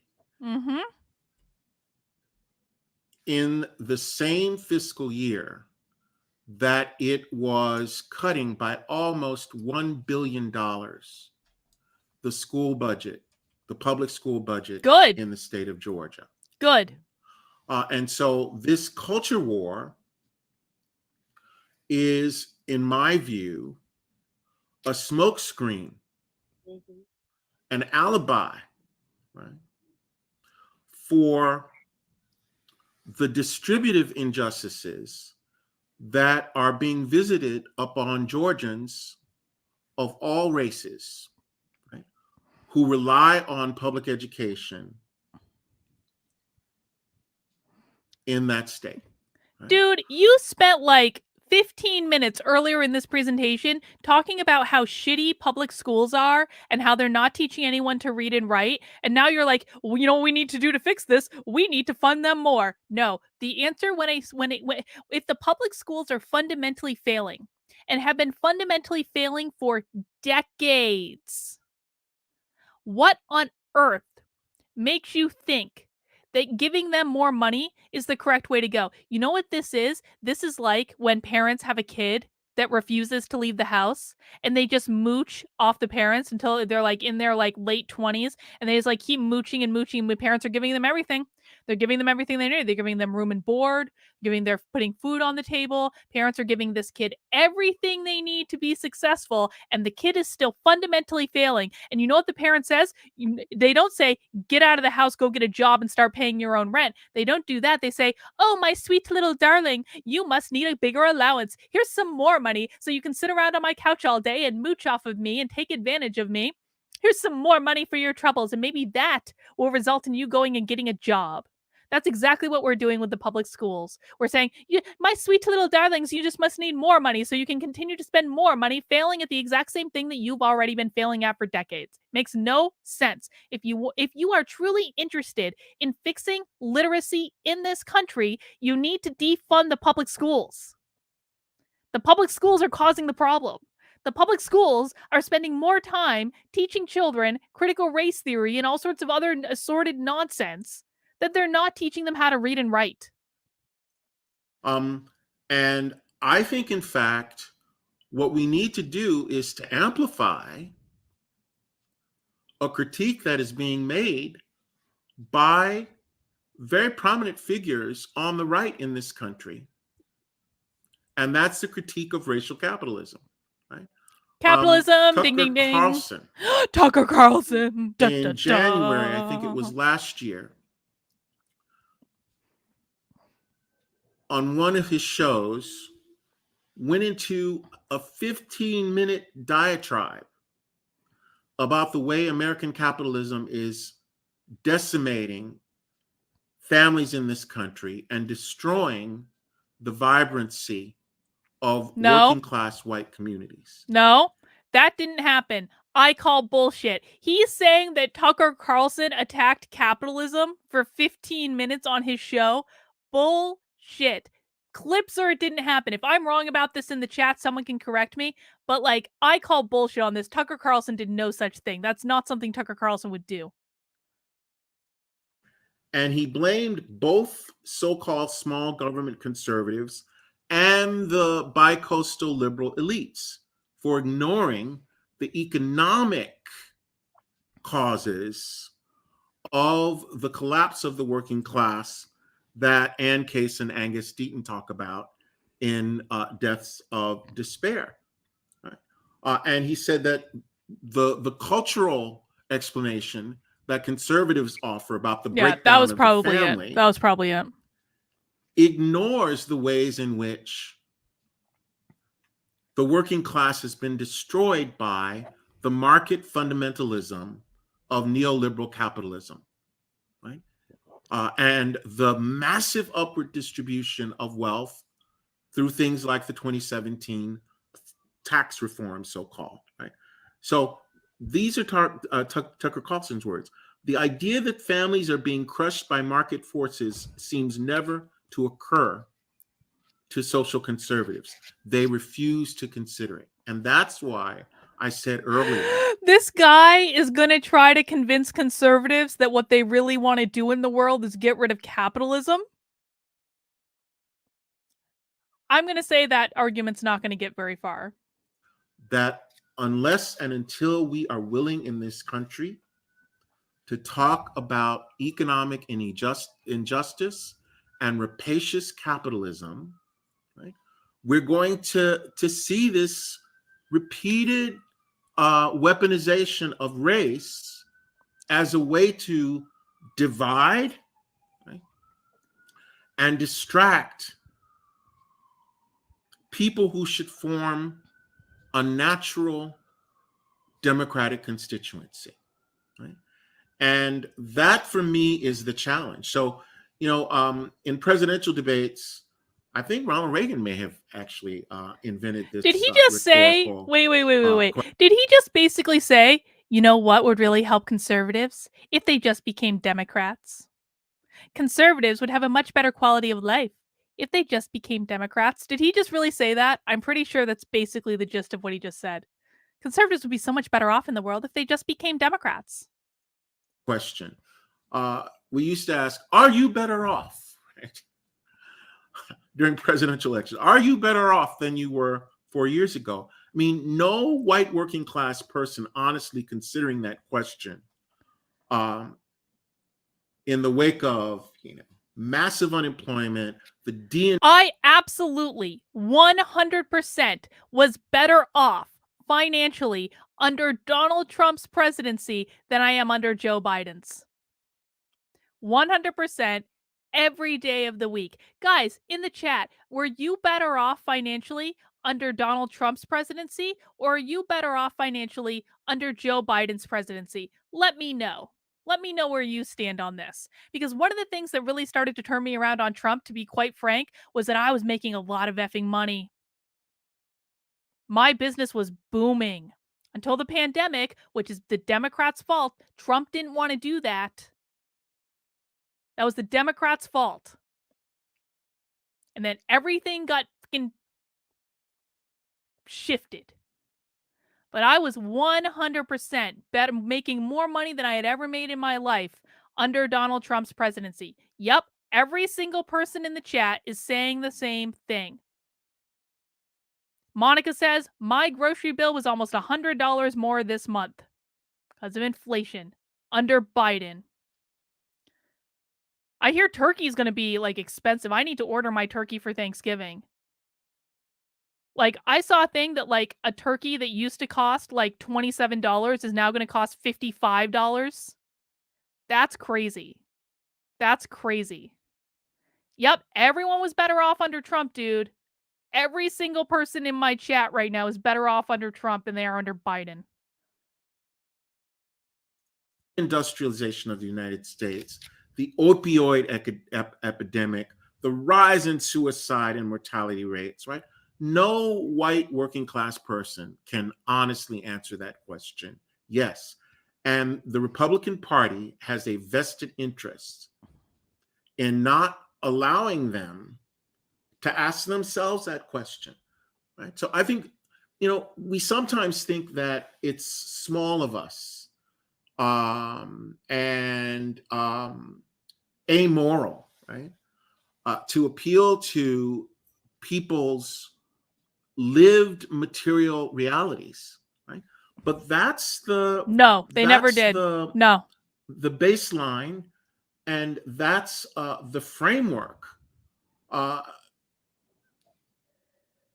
from which people see the world, right? And I think we Holy shit, are you kidding me? Are you kidding me? Look at this. I never had to be so mindful about my grocery budget. A 5-pack of bacon at Costco went from $9 to $22. Wow. Wow. Unreal. Undermine the possibility of progressive politics when we say, no, we're going to take this off the table. We're not going to talk about economic injustice. We're not going to talk about capitalism and the ways in which ding, ding, ding. Actually existing capitalism I'm going to get a capitalism button. Is a project. I need to create a way. Maybe you guys can help me figure this out because I suck at technology. I have no idea how to do anything. But maybe you guys can help me figure out a way. Maybe I need to do like an overlay or something on StreamYard. I want to have every single time that capitalism is mentioned in one of these presentations, I want to have like a capitalism button where like I hit a button, we go, capitalism. Like I want to have like an animated like, capitalism is our enemy. That's what we want. I want a capitalism button. That's what I want. Of immiseration and structural vulnerability, right, for working class and poor people, whatever their color, right? And unless and until we have the political courage to begin that conversation, I would say, Carrie, in our interpersonal relationships with people that we know, right, who are living through these insecurities, and say, what you're invited to see as a problem that has to do with race is in fact a problem that has to do with class, right? And you have more in common with working class and poor people of color, even the Black middle class, which is not a middle class in the same way that the white middle class is a middle class. You have more in common with them than you do with Donald Trump and the 1% that Donald Trump represents and whose interests Reagan, that's a good idea. We can do the dollar sign. Administration to preserve and protect. Everyone put a dollar sign in the chat. Like, I bet that there must be a dollar sign emoji. Hang on. Hang on. Money.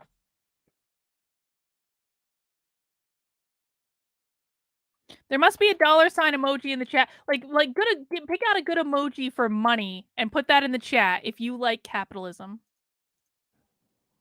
I don't really know why we shy away from those kinds of conversations.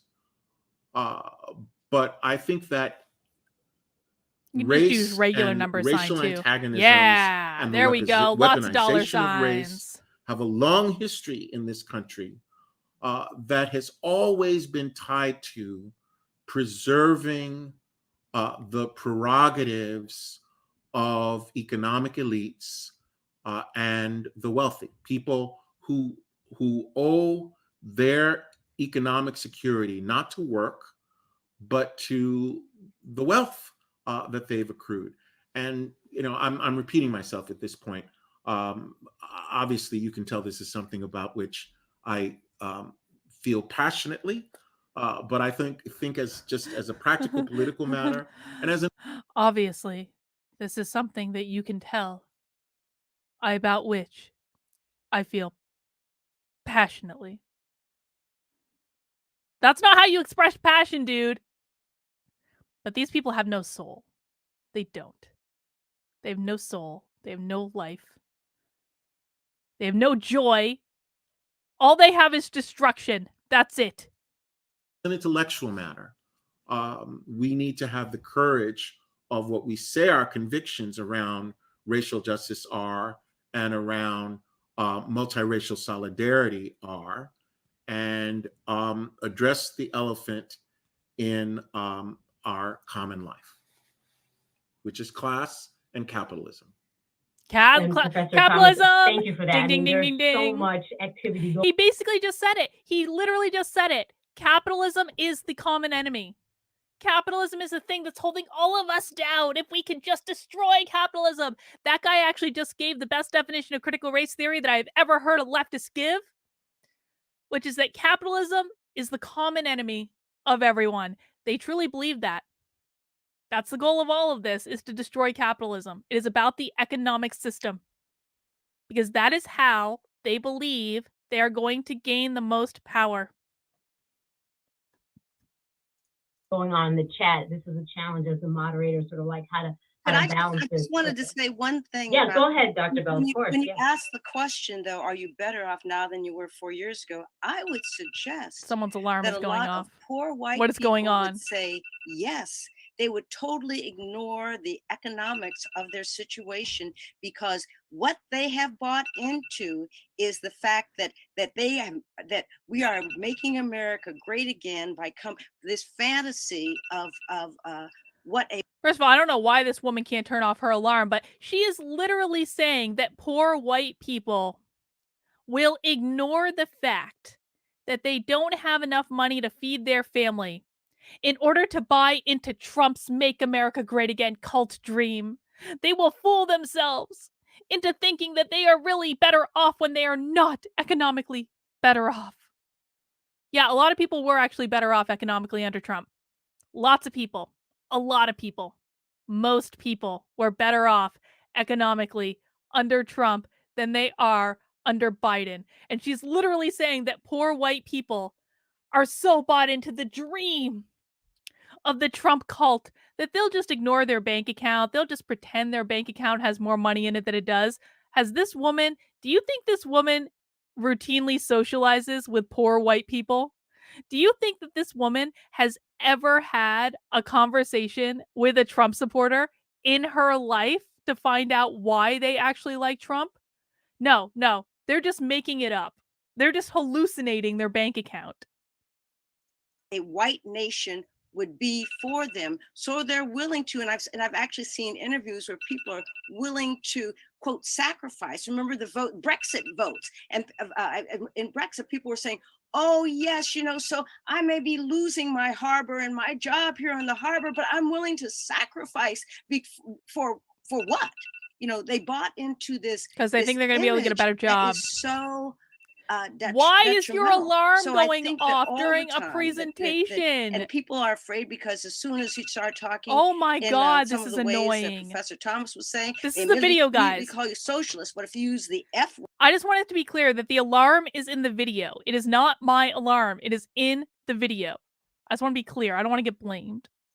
word, fascism, people get upset. What I'm encouraged about is that news commentators now are talking more about fascism, because they know we're, in some ways, the society is at 1159, and if we want to save it, because they're talking about interest, they're part of this society too, that we have to talk about some of these things, the structural racism, the economy, I call it full frontal fascism that is going on right now. And it's just we have so many issues that are intertwined, but the basic issue is to talk about the economics, the identity of race, This is like where we are, this is like when my husband falls asleep on the couch and he doesn't wake up during his alarm, but I can hear the fucking alarm upstairs in the bed, and his alarm goes off while I still want to be sleeping, and he doesn't hear it, so he doesn't turn it off. And eventually I start yelling downstairs. I'm like, Victor, wake the fuck up and turn your alarm off because I want to go back to bed. This is what this is like. This is so annoying. I am sorry. I am sorry we are all sitting through it. Oh my God. American image can we help promote, and how can we help promote an American image, an image of an American that's not dependent on white supremacy? That is our challenge. Dr. Bell, thank you. So this is a nice lead into, I'm going to try something here of inviting two people in to talk about their questions, because I think it's related to you all, the talking about here, whiteness as property, white supremacy culture, which assumes there's something that is other. It's so right? going there's off. an othering here. So I actually want to invite, I'm going to invite Chris Walks to bring his question in around anti-Blackness, and then LW Lee to bring your perspective in around it's not white or Black, and it's we've got things in between to understand as well. So Chris, if you could do your question, and then Ms. Lee, your question, and then I think that might be our last full question as we begin to move into the end of this session. So Chris Walks, if you're there. Sure. My apologies, everyone. My connection's a bit weak after the storm, but I'm trying to hang in there. But my question is, and was related to that discussion earlier about the linkage between citizenship, literacy, and democracy. And I find that to be such an important discussion, because even if we're going to sort of think about historicizing critical race theory, but also Black people's learning, we have to think about the embattled grounds in which it started with, right? During the period of enslavement, during the transatlantic slave trade, in which the laws in many Southern states literally said it was a crime for Black people to learn, right? And so that as a sort of structuring antagonism of Black people's learning, but also to shape the confines. When were those laws changed?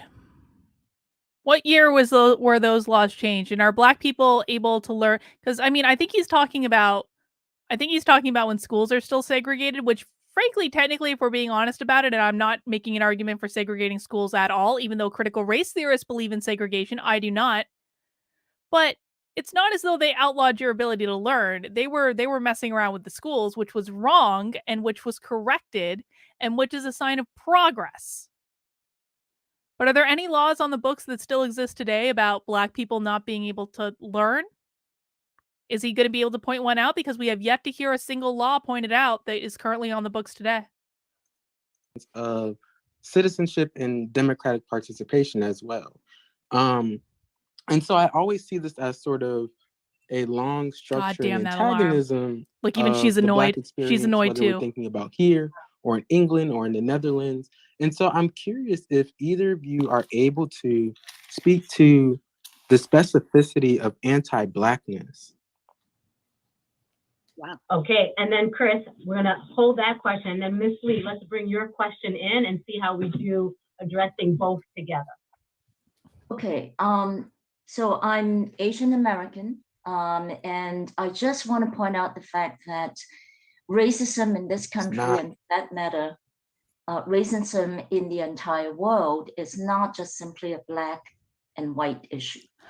There are a lot of people, myself included, that do not. Little does she know that these people only use Asians when it's politically convenient. These people only care about Asians when it is politically convenient for them to do so. Asians are typically on the bottom of the oppression hierarchy. These people have absolutely no problem with elite colleges and universities actively discriminating against Asian Americans in their admissions process, holding them to higher standards than every other group, including white people. They have no problem with that, but they will use Asians so quickly when it is politically convenient. The problem is that the Chinese immigrants specifically know exactly what communism looks like. They're like, we don't want that here. So the Asian parents are actually some of the most fierce fighters in the unwoke war.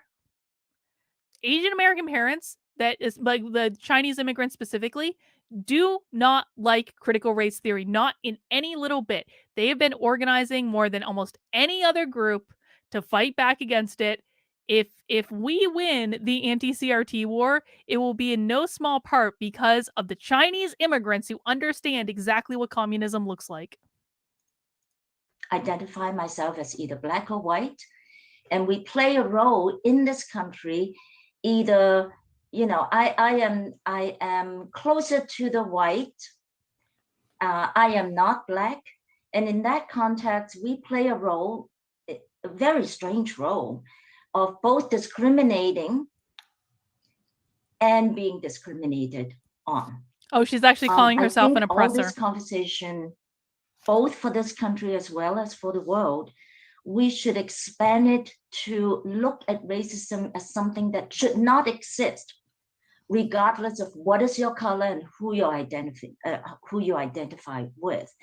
Because if we don't do that, people who are neither black or white in this country would say, oh, that's not my issue. No, it is our issue.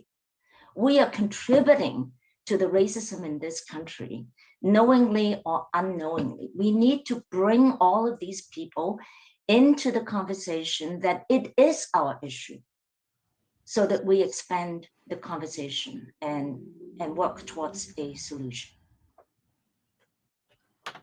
And I'm appealing to the two doctors to see how we could really get people who do not necessarily identify themselves as either black or white to embrace this, to work towards solution, rather than just sitting on the sideline and play one against the other.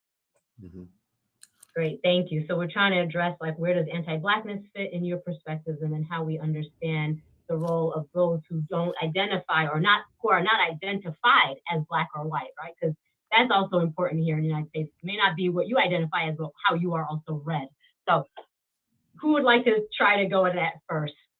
I think the two questions are connected, so I'll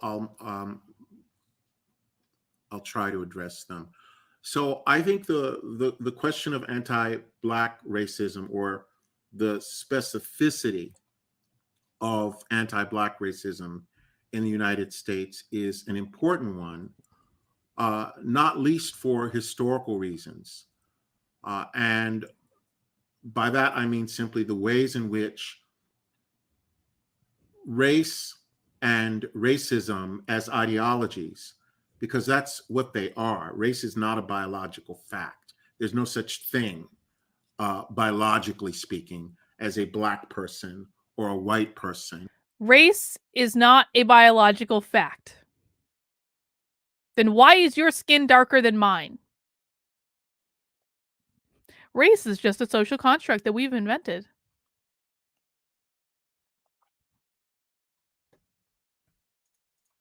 Or an Asian person, right? These are social constructions. We make people up using these ideas. And sometimes categories that aren't even about. Isn't it funny that this guy, and he did say this earlier in the presentation, railed against people who say that they're colorblind, that they don't see race?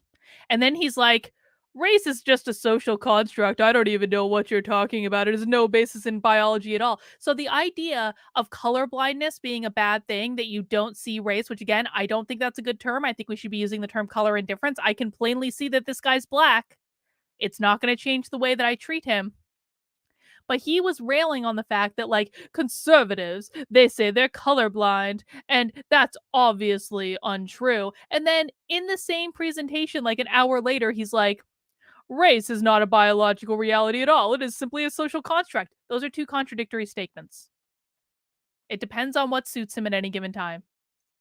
Out race, in a biological sense, get put to work as part of what Michael Omi and Howard Winnett call racialization. So we see, for example, in the Middle East, the ways in which religion, right, being Muslim, gets constructed and put to use in ways that are remarkably similar to the ways in which race gets operationalized here in the US. And the same is true for ethnicity. 2 weeks before the 1954 decision in Brown versus the Board of Education, the Supreme Court decided a case called Hernandez versus Texas, which challenged the exclusion of Latinx people from service on grand and trial juries. And in an extraordinary opinion, Chief Justice Warren pointed out that the racism forbidden by the 14th Amendment to the US Constitution is not about identity, it's about attitudes and acts, how people are treated. And therefore, even though Mexican Americans in the Texas community that was denying Mexican Americans the right to serve on juries were deemed to be racially white, they could still be the targets of racism. Right? And I think that is connected to well, how nice of the you. challenge that L.W. Lee invites us to take on of breaking out of the black-white binary, even as we realize that anti-Black racism is foundational to all racisms, and as we realize that anti-Black racism, as it was developed in the United States, did a long test run. By the way, you guys know how I rail on the people who say CRT is anti-white because they're white identitarians? They love it. They love it when the intellectuals frame racism as anti-Black. They love it because it helps them. These people are two sides of the same coin with literal racists. The anti-white people love it when people like this use anti-Black racism. They actually will clip stuff like this and they'll use it to further getting their anti-white language into the culture. I've seen them do it. I've watched them do it. They love this crap. Muhammad says, it's so much of a social construct that it's a factor in whether organ transplants will take place. The irony here is that failing to acknowledge that actually hurts people of color. Yep, Muhammad, right on the money. Racism is just racism, guys. We don't need to be specifying it. Like, racism is racism is racism. White people don't need their little special brand of racism. Black people don't need their special little brand of racism. Racism is just racism. If we truly believe in a color indifferent society, which is one in which we absolutely see people's race, because we do not believe that race is a social construct, but we don't treat people differently based on their race, then the word racism is encompassing of all different forms of racism. It's all we need. We don't need anything else. It already does the job. In Europe itself, my last trip before the pandemic started was to Ireland, and I was struck at the ways in which the British colonial project in Ireland racialized Irish people. Right? That's why we have a book called How the Irish Became White. So I think this question of the interconnections. How the Irish became white. Well, you know what's funny about that is, like, they're actually backtracking on this now. Now they're saying that Irish people are oppressed. They're starting to. They're same with Italians. They're starting to do it with both Irish and Italians. Irish and Italians, like 2 years ago, were both considered white by these people. Specifically, Robin DiAngelo writes about this. But now people are starting to backtrack and consider them to be oppressed classes.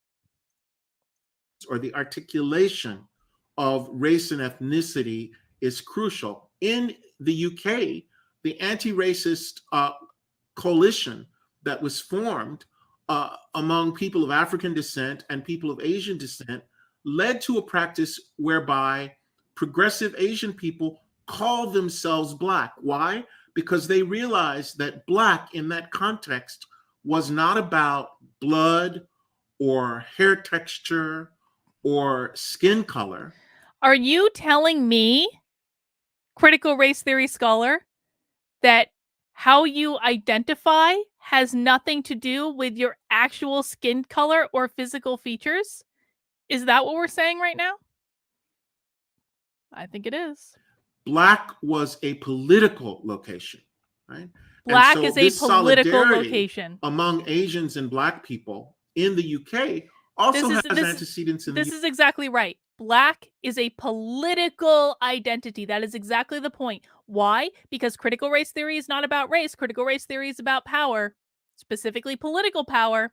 And that's why black is not about your skin color or your hair or any of these things. According to him, black is a political identity, just like white is a political identity. That's why Joe Biden can say, if you don't vote for me, you ain't black. Because black has nothing to do with the color of your skin when it comes from critical race theorists. It only has to do with your political identity. US. Frederick Douglass famously was one of the few public figures in the United States who opposed the exclusion of people of Chinese descent from citizenship, right? And there are myriad instances from the 19th century through the American-Filipino Wars, through the concentration camps during World War II, to the collaborations between people like Grace Lee Boggs and others with Malcolm X of solidarity between Asians and Black Americans right here in the United States. I did a panel just last week with Professor Jennifer Lee of the Sociology Department called Linked Fates, Linked Futures on African American and Asian American relations. So I think it is critically important that we see these issues both in the United States and globally across the so-called color line and in ways that enlarge our vision, even as we remain mindful of the ways in which anti-Black racism, for example, goes some way toward explaining why it is that new immigrants in particular from Asia, and not just Asia, but from other parts of the United States, they may know that they're not white, but they certainly don't want to be Black, right? And the construction of things like the model minority narrative, et cetera, are all part of a... If Black is just a political identity, then why wouldn't they want to be Black? If Black is just a political identity, then why does anyone have a problem with transracial people like Rachel Dolezal? Who I frankly... Like, I actually feel sorry for Rachel Dolezal at this point, to be honest. It's like Rachel Dolezal was like ahead of her time.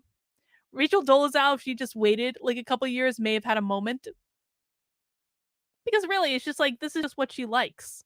And it's really sad that she can't get a job because this is just like what she likes, you know? I don't know. Racial project. Maybe should I invite Rachel Dolezal to come on my channel to have a conversation? I kind of want to. Should I do that? Do you guys think that that's a good idea? Let me know in the chat. In which people are positioning themselves in relationship to the fundamental realities of anti-Black racism in the United States and the ways in which, inequality and social exclusion have been over-identified, right, and over-distributed, if you will, among Black Americans in ways that, people in immigrant communities and Americans who of color who are not Black are quite aware of, right? Are quite aware of, and that I think is going to be a real challenge, building coalitions across social differences that have been exploited to create antagonisms among people of color, both ideological and political. Again, it has to do with the ways in which people imagine themselves. And so what we have here is a failure of imagination when we are unwilling or unable to see the linked fates on which our linked future rests. He didn't answer the question. That's all right. Beautiful. Dr. Bell, we will give you the last words here as we start to move towards wrapping up our circle. Well, I think Kendall Thomas really gave the last word. The only thing I would say is a short anecdote. Is that alarm years ago at the still National Urban League going? Who was Caribbean? Hang on. And bought into... How is it possible that this alarm is still going? She couldn't have got out of her chair and shut off the goddamn alarm. Oh my God. That was like an 18-minute answer from that guy. That alarm's been going this entire time. To this concept, well, the way she stated is that they were Caribbean, Black Caribbean people were better than Black Americans because they were never enslaved. And I did what? I said, you missed the sugar and trade and tobacco. I mean, it was astounding to me that someone could actually make that statement and be working for the National Urban League. And but it was the image she had of herself. And I was there during the time when people were trying to figure out what we would call ourselves. As a friend of mine said, we've been colored, we've been Negro, we've been Black, we've been African American, and we've been called a whole lot worse than that. Speaking of Black folks, and that goes with other people of color. So what we have to do is really embrace all of our humanity. And that's none of this is easy. No one said it was going to be easy, but that is the hope, that there are people who are talking about it, who know about it, and who are not willing to give up, who will continue to walk in prayer, who will continue to walk in hope. So thank you for this opportunity to speak, and thank you for the privilege of sitting with you, Tammy, and with Kendall Thomas. What an honor. Well, Dr. Bell, thank you. And you answered the last question I was going to pose to both of you around hope. And so, Professor Thomas, I look to you. You've been talking deeply around. I bet they wouldn't have felt so hopeful after Election Day. Coalitions across social difference, the failure of imagination. Where else can we ground in for hope in this moment? Well, I personally believe that the arts and humanities are important sites for building a culture of hope, because again, I'll mention Stuart Hall, the late great Stuart Hall, who famously said that we can say, and I would offer a friendly amendment, we can say and do things in and through the arts that can't be said or done in any other way. And I'll end with a personal anecdote. Janet mentioned earlier that I was the last person to be with Derek in his mortal body. And what she didn't say was that during the 5 days before that, Derek's hospital room became the site of an endless succession of procession of people singing and making music, because Derek wrote an important book called Gospel Choirs. And I used to travel around with Derek. He would read from the book and I would sing. And what I was able to learn through that experience was something that I forgot as a law professor. And that was that the basis of any contribution I can make to my students or to scholarship or to the public discourse has to be rooted in my exercise of my right and of my ethical obligation to live an integrated life. And so I would like to see us, we've seen massive cuts in this country to an already woefully small national budget dedicated to the arts and humanities. But I was recently at the New York premiere at the Metropolitan Opera of Terence Blanchard's opera, Fire Shut Up in My Bones. And I was overwhelmed to really be witness to the ways in which that learning community, which had come to be entertained, was transformed by the experience of listening to this music and watching this dramatized story in musical theater of the journalist Charles Blow. So I think that my colleague Susan Sturm at Columbia Law School works on a methodology that they've been calling theater of change, in which they take the arts and humanities into communities as a way to bring people into difficult conversations. So I would challenge the Global Citizen Circle and each of you individually in the circles of which you are a part to try to find opportunities to use music, poetry, novels, right, as a way to build trust, because that's what we need. You know, I'm gonna have to agree with him. Not in that I want woke art being created because, you know, whatever. But I do think that art is an extremely powerful and frankly really underutilized weapon in the unwoke movement, in the anti-CRT movement. I think that we need to start doing more around art and culture. Politics is downstream from culture. You get the result at the ballot box that you want when you change the culture. And I do not believe that any law is going to do the job. We can pass as many anti-CRT laws as you want. They'll just change the name to something else and change how they're implementing it. It is not the end solution. It is simply a stopgap. James Lindsay calls it throwing sand in their gears. You make it harder for them to exist. You make it harder for them to implement their strategy. It doesn't mean they don't do it. It just means that you've stopped them or slowed them down. That's what laws do. That's what elections do. If you want to really change things, you have to change the culture. And if you want to change the culture, you have to engage in art. Make art. Be creative. And I know that conservatives especially don't like to hear this because they don't like emotions because they're all squishy.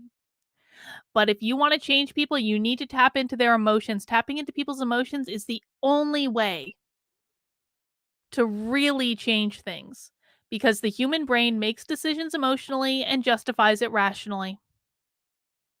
If you want to change our culture, if you want to change the political landscape, if you want to beat back all the woke nonsense, you have to start creating art.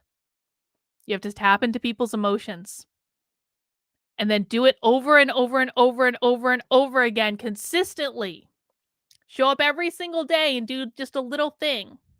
Do it when you don't feel like it. Do it when you don't want to be judged for your creativity. I'm thinking about I've got like a couple like art projects in the works that I'm honestly really nervous about because I think they're good, but I've never been someone that put my art public. But I think that art can change the world, and I think that we should be using it to our best advantage. So if you're an artist, start creating art. Start creating music, paint, knit. Create beautiful pictures. Do things to fight back in that way, and that's how you win. There's a trust deficit in this country. And then from there, to begin having some of these hard conversations. So you see, we ended up in a place that has nothing to do with law. And for that, I am glad because, and this will be my final word, these issues I do not think can be solved principally by relying on the language of law and policy at all, right? Because the problem, the soul sickness, as Derek would say, the soul sickness that has brought us where we are is one that I think fundamentally has to appeal to the common shared humanity of us all. Is it possible that you might sing something? Oh my God. I knew Janet was going to do that. Well, you should have been prepared. Yeah. Sure. Here's a little snippet of something. I just happened to be next to my keyboard. We are gentle, angry people, and we are singing for our lives. We are a gentle, angry people, and we are singing for our lives. Ashe and amen. Thank you both for pouring into all of us, into this global community today. I am so moved and stirred, and there are all these comments thanking you for the hope and the words. I mean, I'm just really so moved. So I just thank you both for sharing your wisdom, your grace, and this space with us. Theo, I'll give it to you for any closing words.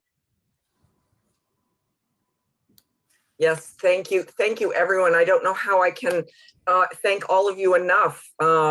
Tammy, for your... There's still 15 minutes left in this video, so I don't know what she's going to talk about, but I guess we'll find out.